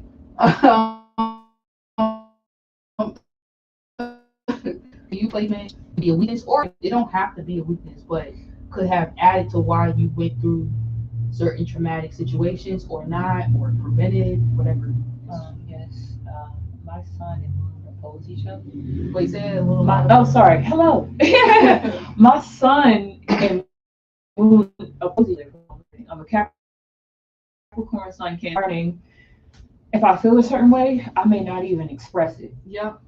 I'm just gonna hold it in, and that's what life showed me anyway. I was like, wow, like I'm definitely a person that's gonna tell you how I feel now more than I did when I was younger. Yeah. So Oh. yeah, so I can see how it really played into. I can what I can say is too real quick. I can see it in I self reflect a lot. So when I see younger kids that like I used to wear hoodies a lot, I would look at them like, yeah, I know they're what I would do. But at the end, that's me self reflecting. Like I would wear hoodies because I didn't like myself, and people just thought it was like I was the emo kid. You could say more projecting, but self reflecting is the word. Projecting. Yeah. Okay, thank you. Because self reflection is like more literally you with you, and then through your self reflection, you can tell what's being projected onto you or not. Okay. Or you could deflect and be like, "That ain't me, motherfucker." Okay, got you. Yeah. So yeah, I'm gonna say that the opposing part where Also, do you feel like your sun opposing your moon made you be more projected, or you were projecting, or both? I guess. both Okay. both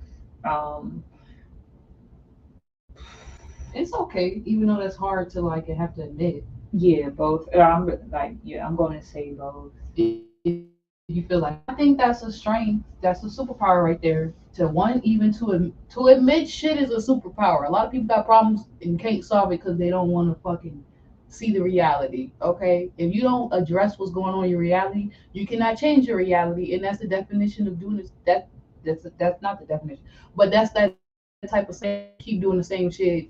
It's the definition of insanity. That's that whole vibe, frequency, world, reality. We're not gonna go up to that, but I feel like that's a strength because you could project some good shit onto someone, or you could project some good shit onto yourself, or see who's doing that to you, aka even like urges, or who might be projecting their emotional issues or trauma or yourself onto others. Exactly. So it may seem like a weakness because maybe when you were younger you had to suppress shit because you probably just didn't understand. The Capricorn opposed the moon. It's like you just didn't understand your own.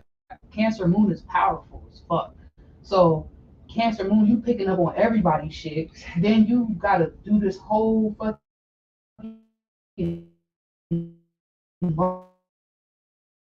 learning. Then I tell everybody fuck off with they weekend and project my own shit out into the world. Exactly. So you don't have to look at it as like a negative thing but there is some trauma behind there though, where that placement may have led you to be in connections where it's like a motherfucker just trauma dumped on you, and then maybe made you feel the way you don't even feel. Exactly. Now you in a relationship or fucking someone or doing some shit, and you like, hold on, was it the weed? Was it the drugs? But I don't think I even like you. Exactly. Exactly. And now you feeling crazy, like, and exploited and feeling some type of way. And okay, but that's the sexual. Okay, we're gonna release it through laughter. That's another way. You don't always have to be journaling something cute. It be laughter. That's Okay. People don't get my sense of humor. I laugh at fucked up shit. And no, it's people, okay. It's like I'm not laughing at it. Yes, Scorpio is in my North Node. Oh, you got a Scorpio North Node. Hey, that's a placement right there. And life path number 3. So watching Dolo and learning. Oh yeah, I am a person that what did he say? Now I'm not gonna say follow, but like you just said, if I'm not sitting here your saying friends, your environment can have you influence. Thrown. Yeah, exactly. Influence you. If you don't got that rock solid like Taurus, well, it's not Taurus. It is Taurus. That's myself. It's a little bit of Taurus. Yeah. I'll be saying more like Taurus energy. Your environment might just throw you around and have been going on. Yeah, we're gonna now we're gonna see the good. Another placement you said was that Scorpio North Node. Yeah. Ding ding ding. Scorpio North Node could be another placement. I would say that's a little bit more than the other stuff, but that's my own opinion. Just looking outside but that's a superpower, Scorpio North Node. Because now in this lifetime, as you going towards your sexual desires and deep transformative. Shout out to Dolo Air. deep transformative. That's where we get a lot of this knowledge starting points from to even talk about certain shit like this. Y'all be wondering how they doing. Each one teach one. How they be doing. How they be doing. Go watch Uriel. Bye. Facts. Anyways, I actually like Scorpio North Node. I'll get into the Capricorn Sun opposing Moon in a second because that means you're able to go through. You can shed easily. You can go deep easily. You can shed easily. You can sting yourself. So you can honestly ask yourself, like, damn, is this my desire or is this somebody else's desire? And sting yourself. You might want to explore that, but you can attack the parts of you that may want to exploit for your own desires. You know what I'm saying? Or prevent a dark cycle, or let somebody else. You can prevent shit.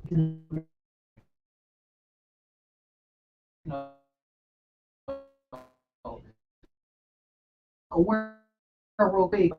Or you can goddamn open the room and create that scorpionic emotional comfortability and deepness where it is welcome.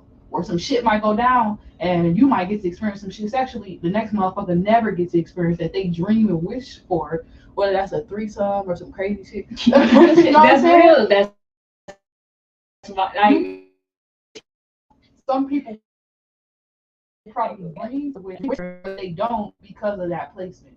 But you probably might also go through some harsh things sometimes because of that placement. But it's not a bad thing. So we just flipped it. And then the Capricorn, Sun, and Moon and Cancer, I think that's a good placement too.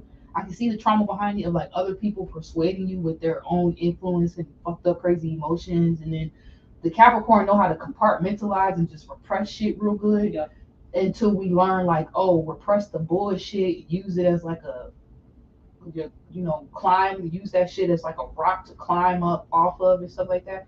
I feel like it's a difficult placement because there is a learning gap of like, damn, you have to really understand your own emotions. But once you did and you got to that level of self mastery, it's not really that bad because it's like you can help somebody else understand how they feel and realize they don't even really want to be intimate. They just need a hug. Exactly. You can have that kind of superpower where like you could just hug a motherfucker and they think they trying to smash and they need somebody to get them top and all this other shit. You know what I'm saying? And it's like, nigga, you give somebody a hug or a pat on the back and be like, you hurt with just the hug. Like that physical touch with that Cancer can really change people's moods and stuff like that. Or even just your words, some shit you say, some vibe that you just give off, you could be more able to like easily understand people's true needs, even though they're whining, complaining, making it seem like, oh, they need this desire filled. You can see that it's really not a desire. It's like some mommy wound or daddy wound. Kind of like your moon is how it's like able to see subconsciously your deep reasons why people doing what they doing. You're able to feel why people doing what they doing. I like how y'all just made that eye contact. You're able to feel why people maybe and stop them with to create a boundary, a hard ass restriction or boundary for yourself or for others, and be like, look, I went through this in the past, Cancer energy. Exactly. You probably don't want to experience that, Capricorn. You could be like to help people understand their emotions and how far to go with that shit, or yourself. Okay. My placement of distress and despair in the sexual trauma world. Lord have mercy, I have Chiron in Scorpio. Okay. But and that makes you very like not trusting no one. It makes you very like it's the type of energy of like feeling like you let a motherfucker in and then they sting you right in your pussy or your dick. I'm joking. I'm just joking. The Scorpio, Chiron and Scorpio hurt me was like my weakness was like holding too long energies and then getting stung, realizing they didn't care about that emotional depth. You know what I'm saying? They didn't care about this is my fucking body and I'm young and I'm exploring. I just got exploited. That's that type of energy. That's that on the sexual side. On just the regular side, it was just like going through a lot of deep shit by myself, having to like build that for myself, not having nobody around. Hence, I'm the inner child healer to help me deal with my emotions and the shit I be going through and the crazy fucked up scorpionic experiences that I can't explain, and you know what I'm saying? So the strength I made out of that Scorpio, that Chiron and Scorpio energy was to be the wounded healer, lick my own wounds and heal myself and realize like, oh shit, I have went through some really deep depressing, whether it was sexual trauma and people exploiting me and doing weird shit to me and teaching me not to sting where I needed to sting motherfuckers, or even myself where I needed to calm down because I was a little, I won't say fast, but I was more on the overstimulated side. Okay. That placement helped me be able to do shit like this. You know what I'm saying? Whether it's a Reiki massage and I'm helping someone get some shit out their body, or I'm talking to y'all as a group, or I'm doing a reading, it helped me be able to go to real deep fucked up places within myself and heal others and help others see like, oh yeah, you might have went through that kind of trauma, but look how that trauma then added to your testimony, make something of it type boss girl, boss guy energy. It helped me use the sting or teach people how to see the sting as like medicine, or use my own stinging power as like medicine, which they actually say the scorpion, if you use it right, it is supposed to be like a medicine, a venom or some shit like that. And I like to also say a lot of times about Scorpio energy, usually it's kind of like venom for the wrong people and healing medicine for the right. Like how they move, how they are as a person can literally almost like dispel a lot of the webs and shit people be caught up in and the pain out of their body. It can like heal them. Scorpios will just sting motherfuckers. So for me, it might have been a weakness growing up, and I probably was just stinging everybody or letting people sting me where it wasn't even fucking right on either side. But over time, as I got older, I learned how to use my stinger. Okay, so now I know when a motherfucker need to be blah, blah, blah. You know what I'm saying? Whether it's an emotional issue or it's like some trauma, like hold on, I did my work. Right. Go take care of your inner child type energy, and now y'all know how to do that too. Or it was somebody trying to come at me sexually, whatever. But now I also have the power. My superpower is I know who to invite in to heal and to give that medicine to. You know what I'm saying? I don't gotta be arm's length. I don't trust nobody. Covering the Scorpio energy every day. Always in the damn dark to myself, not wanting to fuck with nobody or deal with nobody in a sexual, emotional, romantic way, deep level because I've healed. I can actually like enjoy my sexual experiences and that's another thing. All right, he'll do more like sexual healing work where when they be like, oh, I know it's coming out confusing the way I be talking, but y'all get it. But No, I'm relating. I know exactly what you're talking about. y'all know people be like, oh, got that sexual healing. Now I can't lie, yeah. Part of my superpower is I got that sexual healing. So okay, we're gonna keep going. So yeah, so we did. What were you talking about? Okay, when did you guys learn about porn? Yeah. Ask the question. Dang. Yeah. When did you learn about porn? I want to say 10th grade. 10th grade? Yeah. Like 6 seconds. He was like in 3rd grade, and I remember looking up online randomly porn.com. So somebody, Yeah. I watched somebody do that. That was 3rd, 4th grade, and I looked it up on my mama randomly. Okay. So I had to see somebody do that. For me, it was before I started first grade, and my cousin was like, "Hey, look what I found!" Mm-hmm. And literally, I'm gonna paint the picture. It was a robot having sex. Oh yeah, the with- henning. Yep, henning. What? Anime porn. Yeah. Yep. And then my aunt, Mm-hmm. was that live webcam? You watching somebody? Oh, Yeah, I got introduced by that my aunt. your auntie. She Put was that on watching for- guys. She would invite us to watch it. Oh wow, your auntie. At what age? And again, this is when I say timeline ages, It's fine. It's fine. Colleges. What is the timeline? Actually, before you say that, disclaimer once again, this is not an advocating course or safe space for rapists or molesters or people who like to exploit people for their sexual energy, physically or spiritually. Okay, this is a class for people who have been touched. All right, you played house, that you motherfucking you got raped, something happened to you, but you were trying to actually heal. You're trying to actually do the work. Once again, there's a difference between exploration and exploitation. If you were more on that side, but you got traumatized, this is a class where you can get into your good touch and remove the bad touch trauma or whatever, and stop creating those type of cycles and prevent weirdos, perverts, pedophiles from being created. Okay, period. So, but she made it a joke. Like, you know what I mean? It was like, she invited ha you ha and ha, made it a Drake. like a joke. Yeah. Like, haha, look at this. So it wasn't like, And it that didn't just make me goes feel to weird on, here. I'm sorry to cut you off, but and that just goes to show how traumatized your aunt was.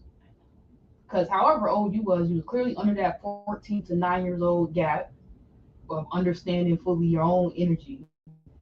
And she brings you in on some weird, and you can take time to journal, go through this on your own time too. That's a good something you might really want to go through. As painful as it seems, everybody who's also here is a very brave spirit, and you're probably not going to have this type of shit passed down to your kids. Your kids probably not even going to experience certain stuff. So just make sure you give yourself a pat on the back. Let's just pause and give ourselves a pat on the back. Because you doing this work and you here, I promise you, your kids not gonna go through certain shit or nothing. Look at Moon, she not was her. Oh, That's that baby. I just made myself Okay. burp real quick. That's that baby. We're gonna say thank you, inner child. Thank you, inner parents. Thank you very much. Thank you, inner parents, for bringing us here. Okay. But yeah, so to go back to what I said the first time. Just letting you know she was fucked up. So just Oh yeah, and I'm gonna keep it not personal. not to shame her, mad at her. Oh no, and I get Yeah. why. When I like I just want to say this. Where I'm at now, I done so much work where we had the barbecue, and I actually hugged this woman because I know Like, yeah. you're still in it. Yep. I'm over here. That's not your reality anymore. Yep. Yeah. And to also say this real quick, my stage name is Samira because I want people to know this is me. I'm not no character. Because I used to be called Lyric. Derek. Okay. Lyric, yeah. Lyric. And no. Oh, Lyric. That Lyric, was your. yeah. That was my stage name. And I was like, no, you're getting, when you see me, that's your daughter, that's your niece, that's your cousin. Samira, period. You're like, I'm owning my name. I'm owning Fuck all it. that.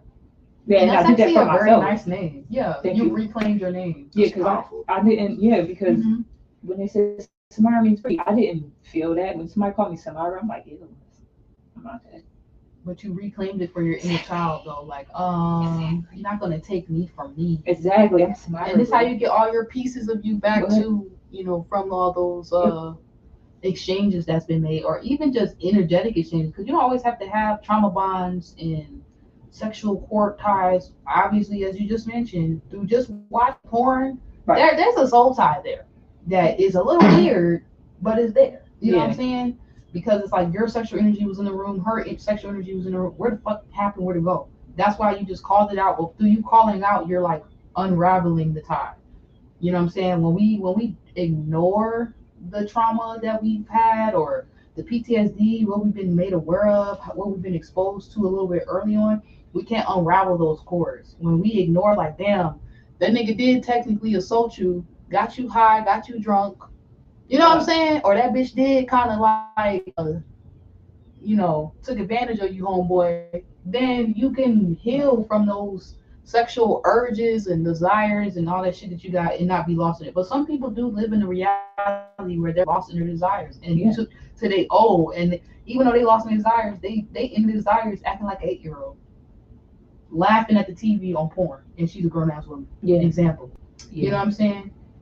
So the more you heal too, you can actually have good sexual experiences instead of having experiences where you feel like you're 5 and you're fucking someone and you're not even really enjoying it. You can have grown people intimate sexy time. And that's the goal too. Grown, intimate, sexy time. Not no damn shit where you using somebody to get and you're not even like in it, and it's not romantic. It's not tantra at that point. It's just a trauma bond. It's just an escape. It's just a void being filled. Some people use sex as an escape, you guys. Okay, so that's why we brought up this question was, when did you ever watch porn and all that? And once again, y'all can join the convo if y'all want to join us and whatnot. But yeah, I started watching porn. Um, I think about fourth, fifth grade. So yeah, I looked it up online, porn.com, random. I don't know why the fuck I did that. I don't know who taught me that. I don't know who seen that. I think I seen somebody do it. We might even did some shit in class, like just being weird, looking shit up. And then I was just like, oh, But I don't even think I was like really. Oh, I was masturbating, y'all. I was, but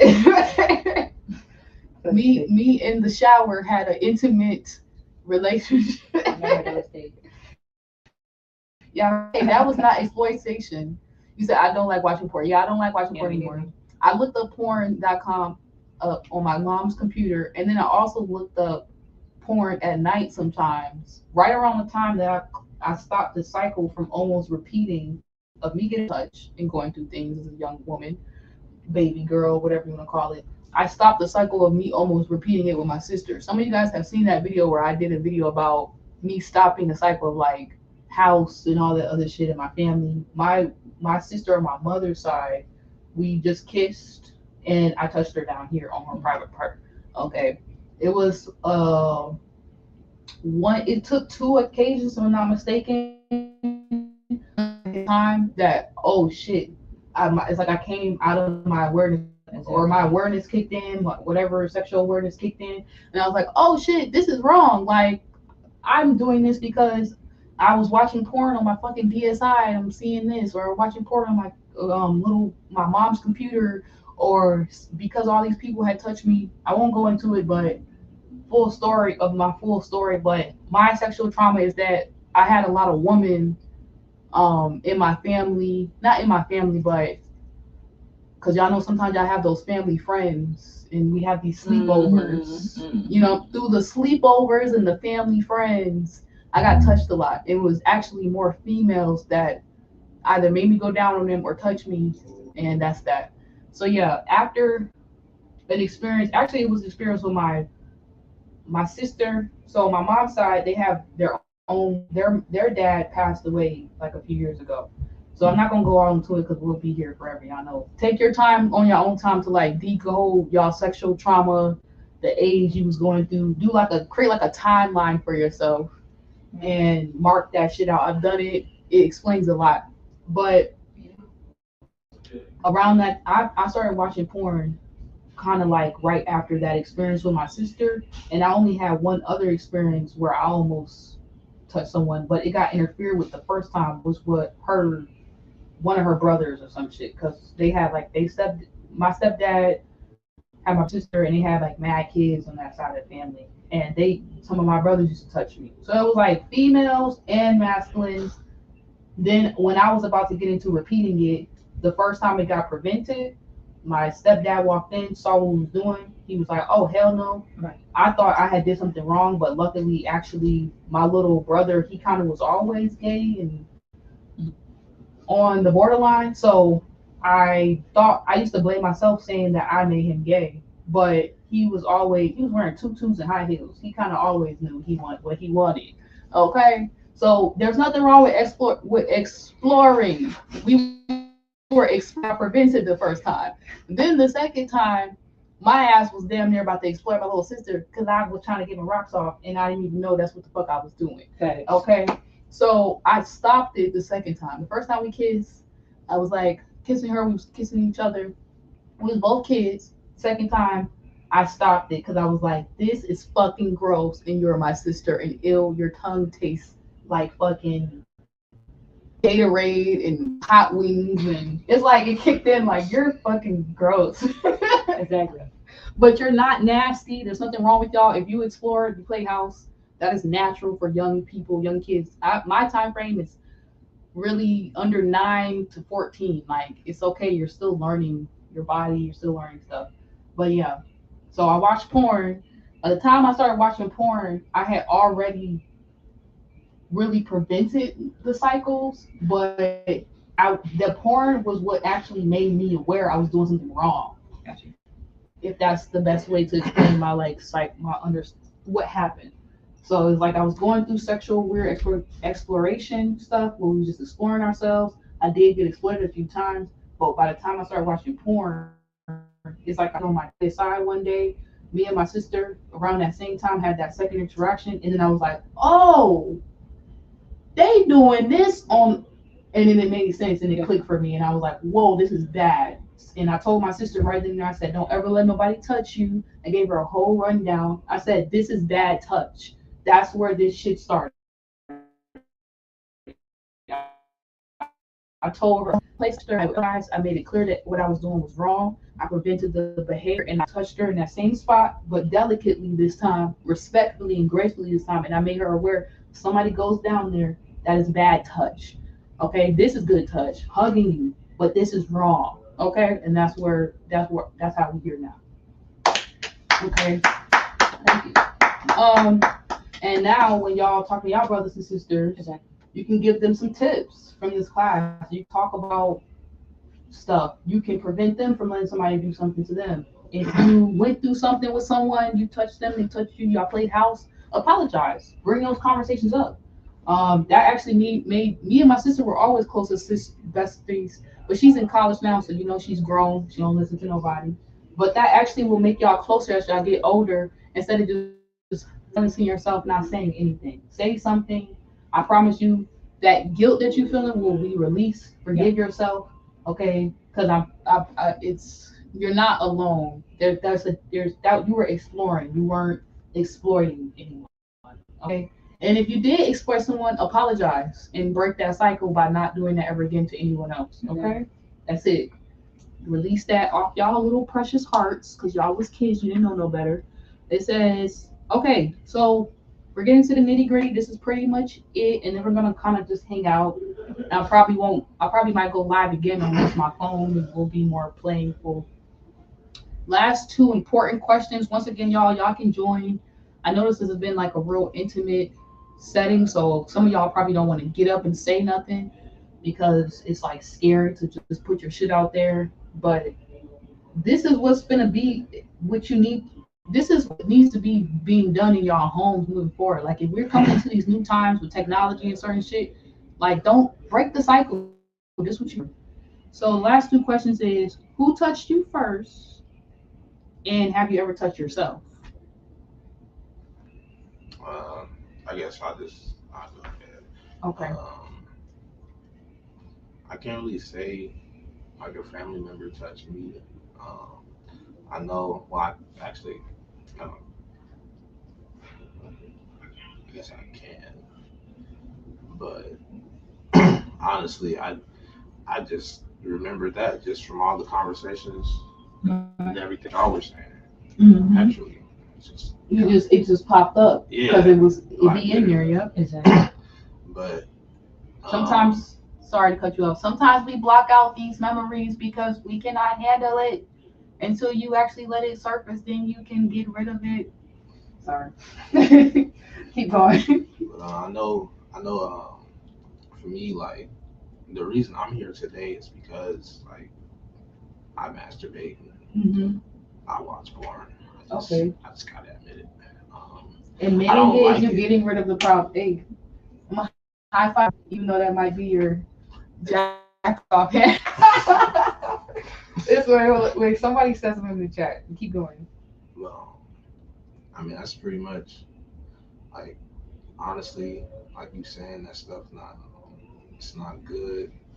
Uh, it's like it taught me a lot. Mm-hmm. I had to realize I have like an addictive nature, I Okay. guess, to stimulation. Mm-hmm. You're I'm more on the always stimulation side. well, it's weird because it's like I feel like I'm on both because like I be feeling numb and then It's a scale. I wrote it. It's a scale. You can go from like super numbed out to yeah super stimulated, and then if you're still watching porn, that's automatically gonna have you super like high and low because you yeah know how you feel after you watch it. It's like It's terrible. You blanked out. Yeah, it's all right. Yeah. But that's what got me here today, actually. Because I've been I'm dealing proud with of this you. for a long time, Yeah. and it's been such a tough. At least for me, it's been a tough experience. I'm trying to stop. But do you know how many men cannot? That's just a spirit lust at that point. And if probably Yeah. somebody, have you ever been touched? That was the question. Um, yes, Okay. but You I weren't feel like really it was. like. I was young. Like Mhm. I was definitely Was it happy an to. exploration touch or like a bad touch, or was it a good touch of just exploration? I'm trying to think because it was more like it wasn't on one person. It was really both of us. So I can't Okay. really, you know what I'm saying? Well, that sounds like more of exploration, like it, Okay. but it was still bad touch because you didn't. Nobody got exploited, but it was still bad touch for you because you clearly did not. You can't say here like you enjoyed it or you learned something or it like helped you Yeah. as an adult. Like it was more on like the trauma side of like, oh man, I kind of wish I didn't, or that didn't even feel right, or numb, like you just numb the fuck out. Um, damn, I had a question. What? Wait. Said I touched. She said she touched herself, but for some reason, some odd reason, feels awkward. Like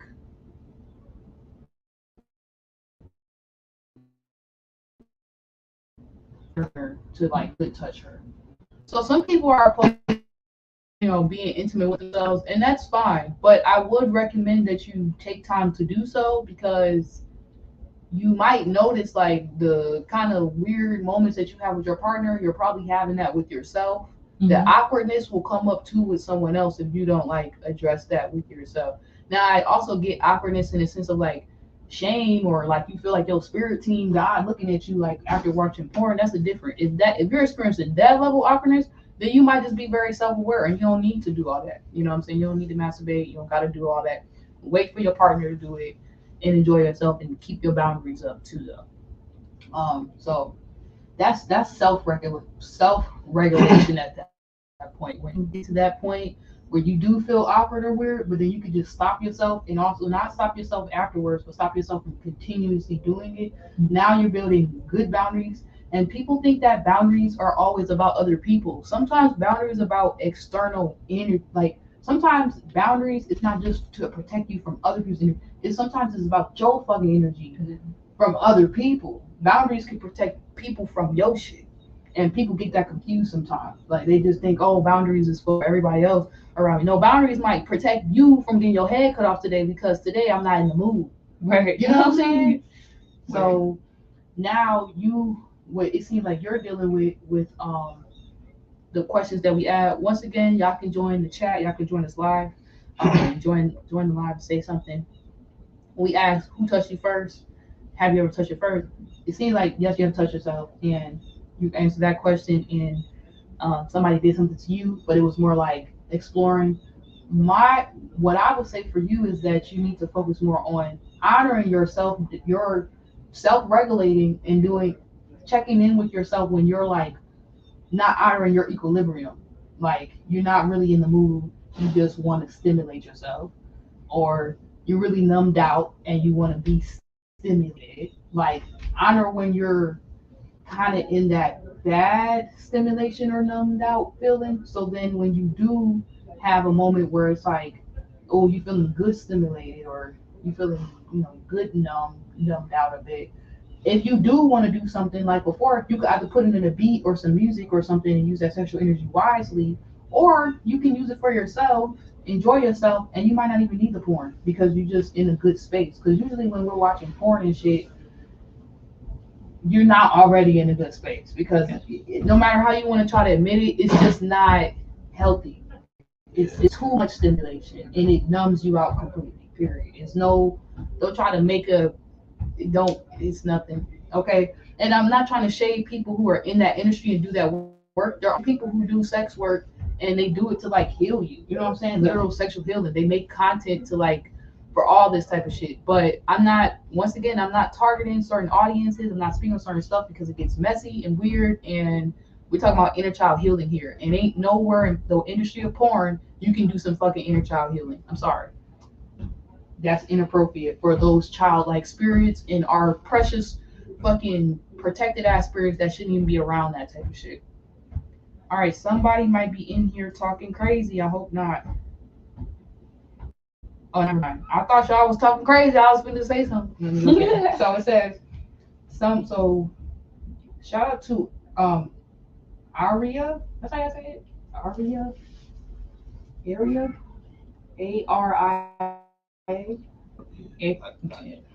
Oh, okay. I think. All right. So she said, I don't know. Sorry, we messed up. We might Shout have out messed up. to AR. AR. Shout out to AR. I She said she said she was touched at 5 years old from her grandfather and didn't tell her mom till she was 14. She's now 22 and her whole sex life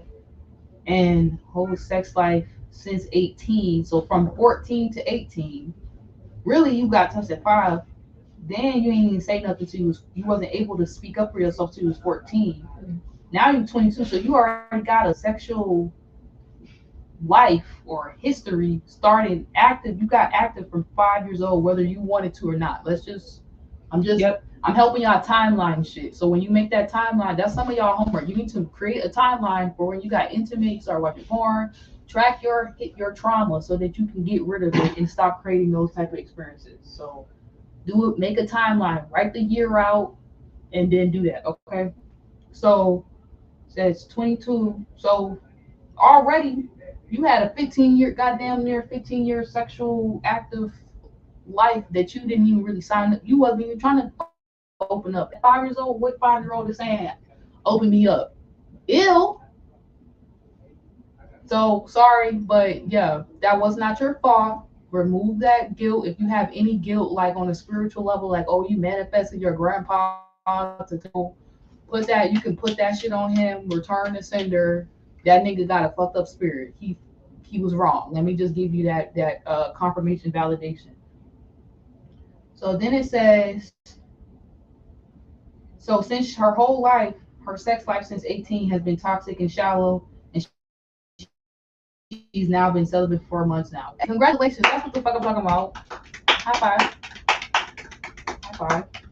That's some real ass shit. That means you've done the shadow work. So you just giving us a confirmation update on your story. So y'all, shout out to Aria for just showing us that it is possible to undo the crazy shit that's been done to y'all, because some people don't, some people get so stimulated to porn and they get touched early or whatever happens to them. They get so stimulated or numbed out, they either don't value themselves and just be out here for everybody low key. And then you see those people be like commute for the community and shit, or they be numbed out. And they might go celibate, or they might not even call it celibacy. They just turn into them type of people who probably just be like asexual, or they don't want to fuck nobody, or shit. You just never know how far they can go on that side of the spectrum of having so many bad experiences. So we proud of you, Aria, and anybody else who went celibate, or you reclaimed your sexual energy, or you're trying to. It takes a lot. I don't know what y'all went through, but let's just make sure that we don't also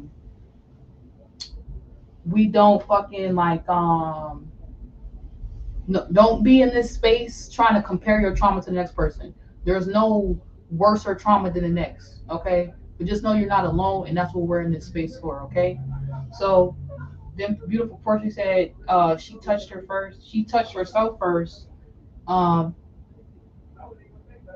but she was molested a couple of times when she was 7.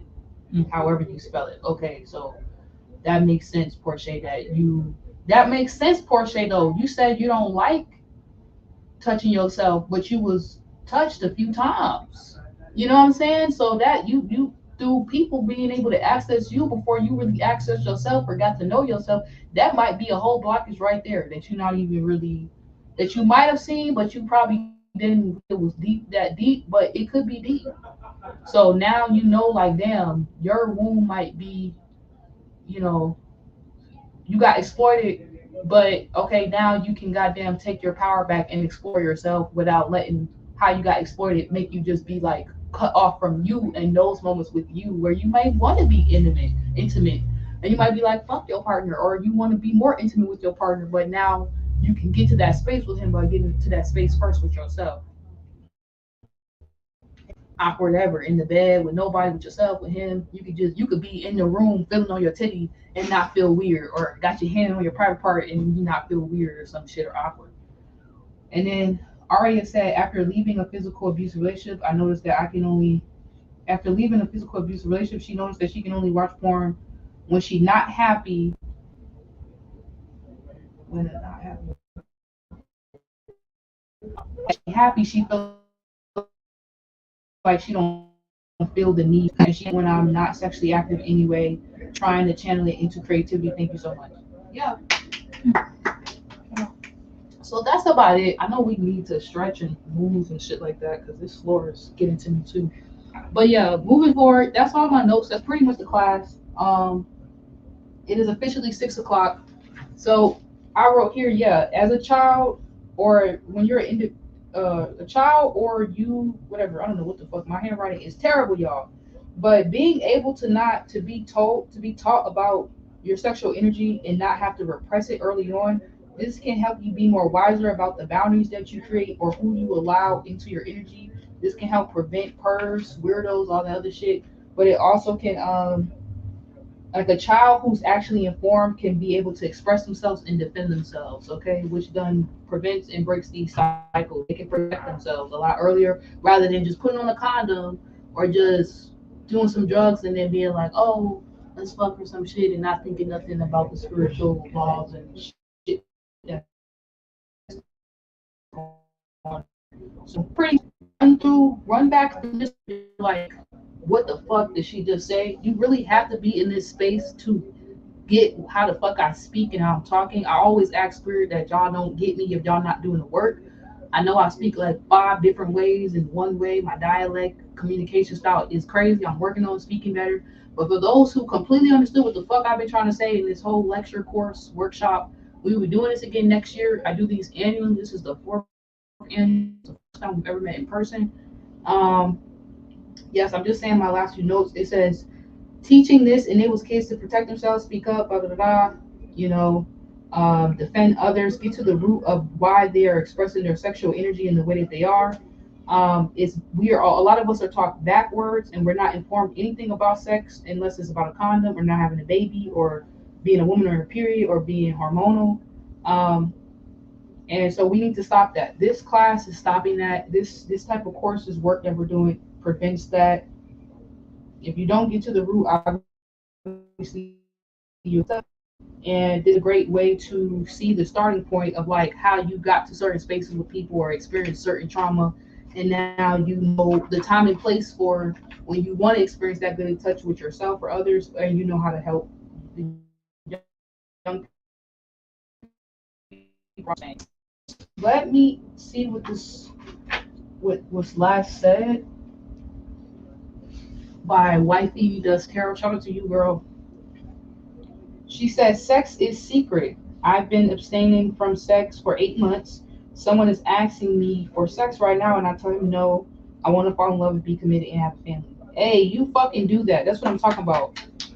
Um, when I was in college and I first started my spiritual journey, I was like, I'm waiting for my husband. I'm not gonna fuck nobody until marriage. And I think I might actually, now that my last little fling relationship, he was a good guy, great man. But I think after going through that experience, I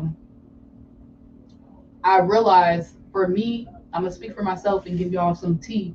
I might need to go celibate completely. Like, I mean, not even really enabling myself to do sexual pleasure type shit. But I don't know if I can do that. That's where I'm at. I think for me to do celibacy completely, I'm still going to please myself. I'm not going to be completely abstinent and not release if I want to release. Now, will I use it more for my creative endeavors? That's what I've been doing. That's why y'all probably see me have 1,000 videos and events and all types of shit I do. I put most of my sexual energy in the work I do, and that's probably why I get a lot of work done. And I recommend that y'all do the same. But that's me, y'all. What are y'all gonna do with y'all sexual energy moving forward?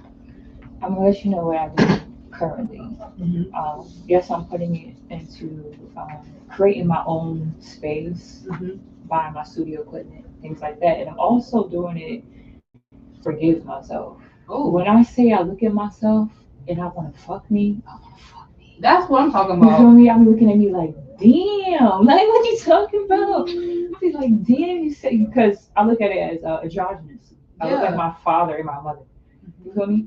So I be looking at myself like, and you a woman, so I'm like, yes, what's up with you? That's good I'm shadow sorry. work right there. To be at that point where you attract to your damn self. Now that's some real good. That's some real good shadow work to do. And I'll make sure I do it right.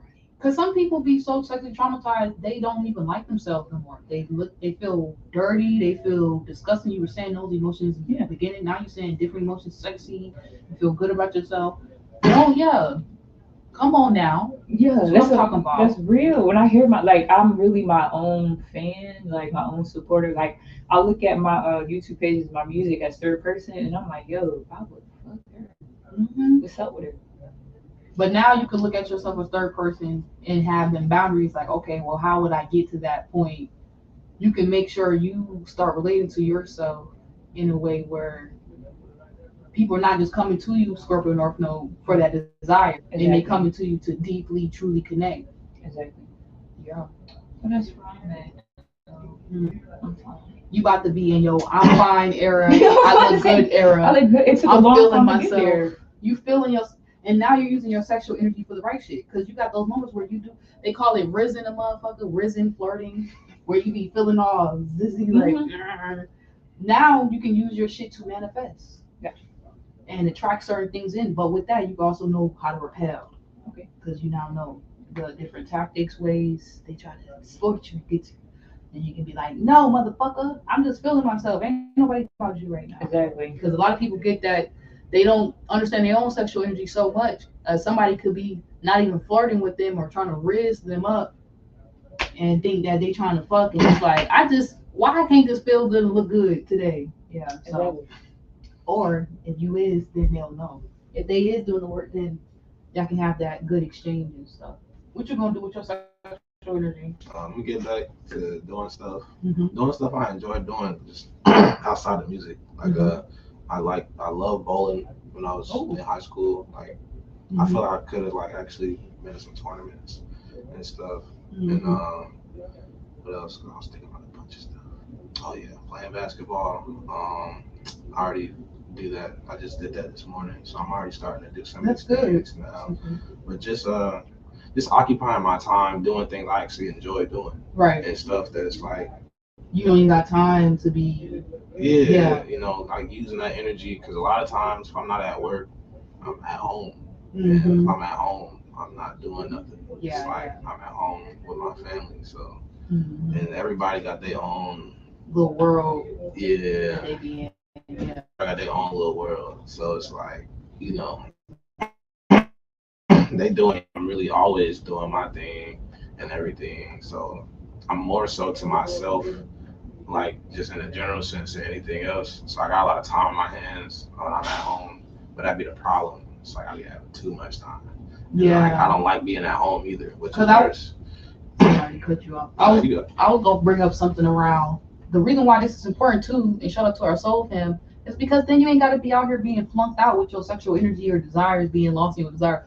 You know how many people on a scale like 1 to 10? I feel like, in my personal opinion, on a scale of 1 to 10, most people on a 9 is given 9 are lost in their fucking desires in some type of sense. And yeah, you could say it's just like all social media. They might have like a lighter addiction or some shit. But this shit is not talked about. And a lot of people be so deep lost in their desires, they might have a desire to do something, pursue someone, work somewhere, do something, and not even realize the deep root reason that they really want to do that shit. And then, you know what I'm saying? Shit don't even really be as genuine as you would like it to be and stuff like that. So a lot of us go through that, and I just feel like learning about this type of stuff is important because it really keeps you not flunked out using using your sexual energy or your trauma to work against people or to have some kind of exploitational fucking hidden agenda and shit. It stops you from having these weird ass relationships and connections, sharing, joining your energy. This is like a warning class to Scorpio season and even Libra season. It helps you stop having learn about this type of shit and you talk to yourself and you be intimate with yourself and you be real about yourself about certain shit. Helps you not bend backwards and be getting used and stung, okay, because somebody want to use you for your sex or your emotional energy or security or your balanceable, relatable energies. It helps you use it for what it's for. So now Scorpio season coming up, y'all can actually join together with the right people. Don't be out here joining with motherfuckers off some trauma bond, and then the relationship don't work, and then you be looking stupid like me. I was joking. So yeah, Oh snap! use y'all sexual energy for the right shit, okay? Heal yourselves, be an example to others around you. It may seem very flunked out, probably how I went about teaching this course, and I'm still learning a lot. But in the next few years of us doing this type of workshop, I'm gonna keep doing stuff like this. If y'all want me to do another workshop like this before the end of the year, we can. I really wish in the future, I'm just putting out good stuff that we. I wish I would have rented a larger location because we had rain issues down here, so that's why it got moved to my spot. I wish we would have went to Piedmont, or we would have rented out a bigger space, maybe with some fake grass or some shit. And so I'm just putting thoughts and ideas out there to say that this is not the big, just the ending or nothing. This is the beginning. We're gonna do plenty more events and stuff like this. If y'all want to learn more about the events that I personally am hosting, okay, where I'm creating my soul family, and y'all can come out and create a bigger soul family of that, and make your own dots and network connection, hit me up on the Pearl Mango Station channel. Okay. So yeah, this was a self-awareness, sensual, sexy self-awareness, sex ed. This is the Good Touch, Bad Touch workshop, healing, inner child fourth healing event. And I hope that this helped because I just said a fucking mouthful and I feel crazy. And I just pulled back the curtains, opened people into my life, into my room, and did some Chiron and Scorpio shit today. And I feel weird and great all at the same time. So, how y'all feel? Y'all feel good? I actually feel great. That's And good. I'm gonna add again, she truly allowed us in her private space, her home. So I just met them today. Yeah, I you just feel me? yeah. Like In front of the house. And Samara, we just connected off of Samara. Samira, But I be saying Samara like a little short thing. that's fine. Samara, I'll we take just it. connected off of a song that we did. It's called Big Joker. It's gonna be the first track on my album, Zero. Okay, it's gonna be 12 tracks, but technically 13. Not that there's a 13 sign. Y'all are dumb as hell for believing that. Yeah, we connected off of a song that we're working on that I think you just reached out like this month. Yeah. Literally, and we only met because she was at the 717 conference. Shout out to Free Yourself. She just Shout out commented. to Dave. Shout out Shout out to to Dave. Free. Oh, yeah, shout out to Shout out to everybody that was there. I was crying there too. Like, oh, Yeah, I was crying we there here, too. boy. Yeah, I was at work. you was at I work. wanted to be there. Yeah, You gonna be at the next? I was trying to enjoy myself, but I was going through. Towards the end, I got flunked out because I was trying to rush and do something, and I forgot what the hell I was doing. So yeah, that's The reason it. why? Okay, Oh, if say this is your show. I'll be like, Now, hey. this, also y'all can feel free to jump on here and talk Hey. if y'all want to say something. So to go back to what I was saying about her inviting us in her space, I gotta I guess actually use the restroom, so y'all talk. I've been holding it for a minute too. Okay, y'all talk. I'll come right. Okay, it's the fact that for me, I'm gonna speak for me. I burnt bridges, regained the bridges that I have burned. So the space that I am in now is really, knowing that this is the last time I'm gonna be in this form. Again, not anything for granted. It's still an uphill battle when it comes to how I deal with my own energies and receiving thoughts and things like that. But to tying what I was saying, now that I know what it's like to lose new in other people's space, I'm like, yo, I don't. It's no like the best way I can describe it is like I don't even have a thought to mess this up when we with the bigger me that was always being myself. I want to show you guys something. Also, we might. I don't think I have color in place. What the fuck is the I want to really show you guys something because during this time I was watching Dolo and he was talking about and don't quote me, please don't quote me. I'm going to say I wrote a little spell. And yes, it's my blood is on it. Okay, I'm about to share this with you guys real quick. If I can actually get it out, and I shall. So this is a spell I wrote years ago, and yes, it still has my blood on it. And you can see how old this is. Um, I wrote on here, it's, protection spell and things. I wrote on here the only way. I'm gonna shorten it up for you guys. The only way I'm going to receive and get what I deserve, and as Jade is saying, serve, is if I be myself. Hang Empress said that. Okay, thank you. Hang Empress, yep. As if I be myself. Mm-hmm. So my journey was literally being me, the you, the Uriel, the no thing. Mm-hmm. And since then, when I say my life has been awesome, it's been awesome. So again, when you get into other people's spaces, you honor them. Oh, and You honor them. that's a big side note bar message. Like your bed, your intimate space, okay, your solo space. You don't have to let nobody into your first house, your fourth house, your sixth house, not any goddamn area of your life. You choose big word that you said before we started this when you was talking about your sexual trauma and history and stuff. You kept saying the word allow. Right. I allowed them in my space. Exactly. Okay, a part of boundaries is realizing, you know, you get them respected when you don't allow yourself or anybody else to disrespect them. To cross the boundary, you cross that line. Okay, and the more you respect yourself, the more you honor your boundaries, your space, your energy, or whether it's a spiritual or physical level, people, whether they like it or not, the only people who really not gonna like them is the people that's not good for y'all anyways. Whether they like it or not, they respect them. They feel those lines. Those they you draw the line in spirit, you draw a line in physical. The point that somebody crosses the boundary, oh then y'all got every right to smack them up and defend yourself and do whatever at all costs, protect yourself. Okay, prevent that shit from even happening though. But yeah, thank you so much for saying that because you know a lot of times people let people into their rooms, their spaces, their homes, their lives that violate them and do all kind of shit and been through all kind of traumatic ass shit. And it's like that's the first way you can stop a lot of stuff and a lot of sexual PTSD and creating more crazy. Just stop allowing shit. Stop allowing yourself to do shit and stop allowing other people to do shit to you. And that's how you stop the enablers and the toxic people from fucking you up any further than they probably have, or yourself. So that is it. That is the whole class. I have some coloring stuff. We're probably gonna color go outside. I gotta smoke because I am traumatized, and that is how I get through a lot of my shit.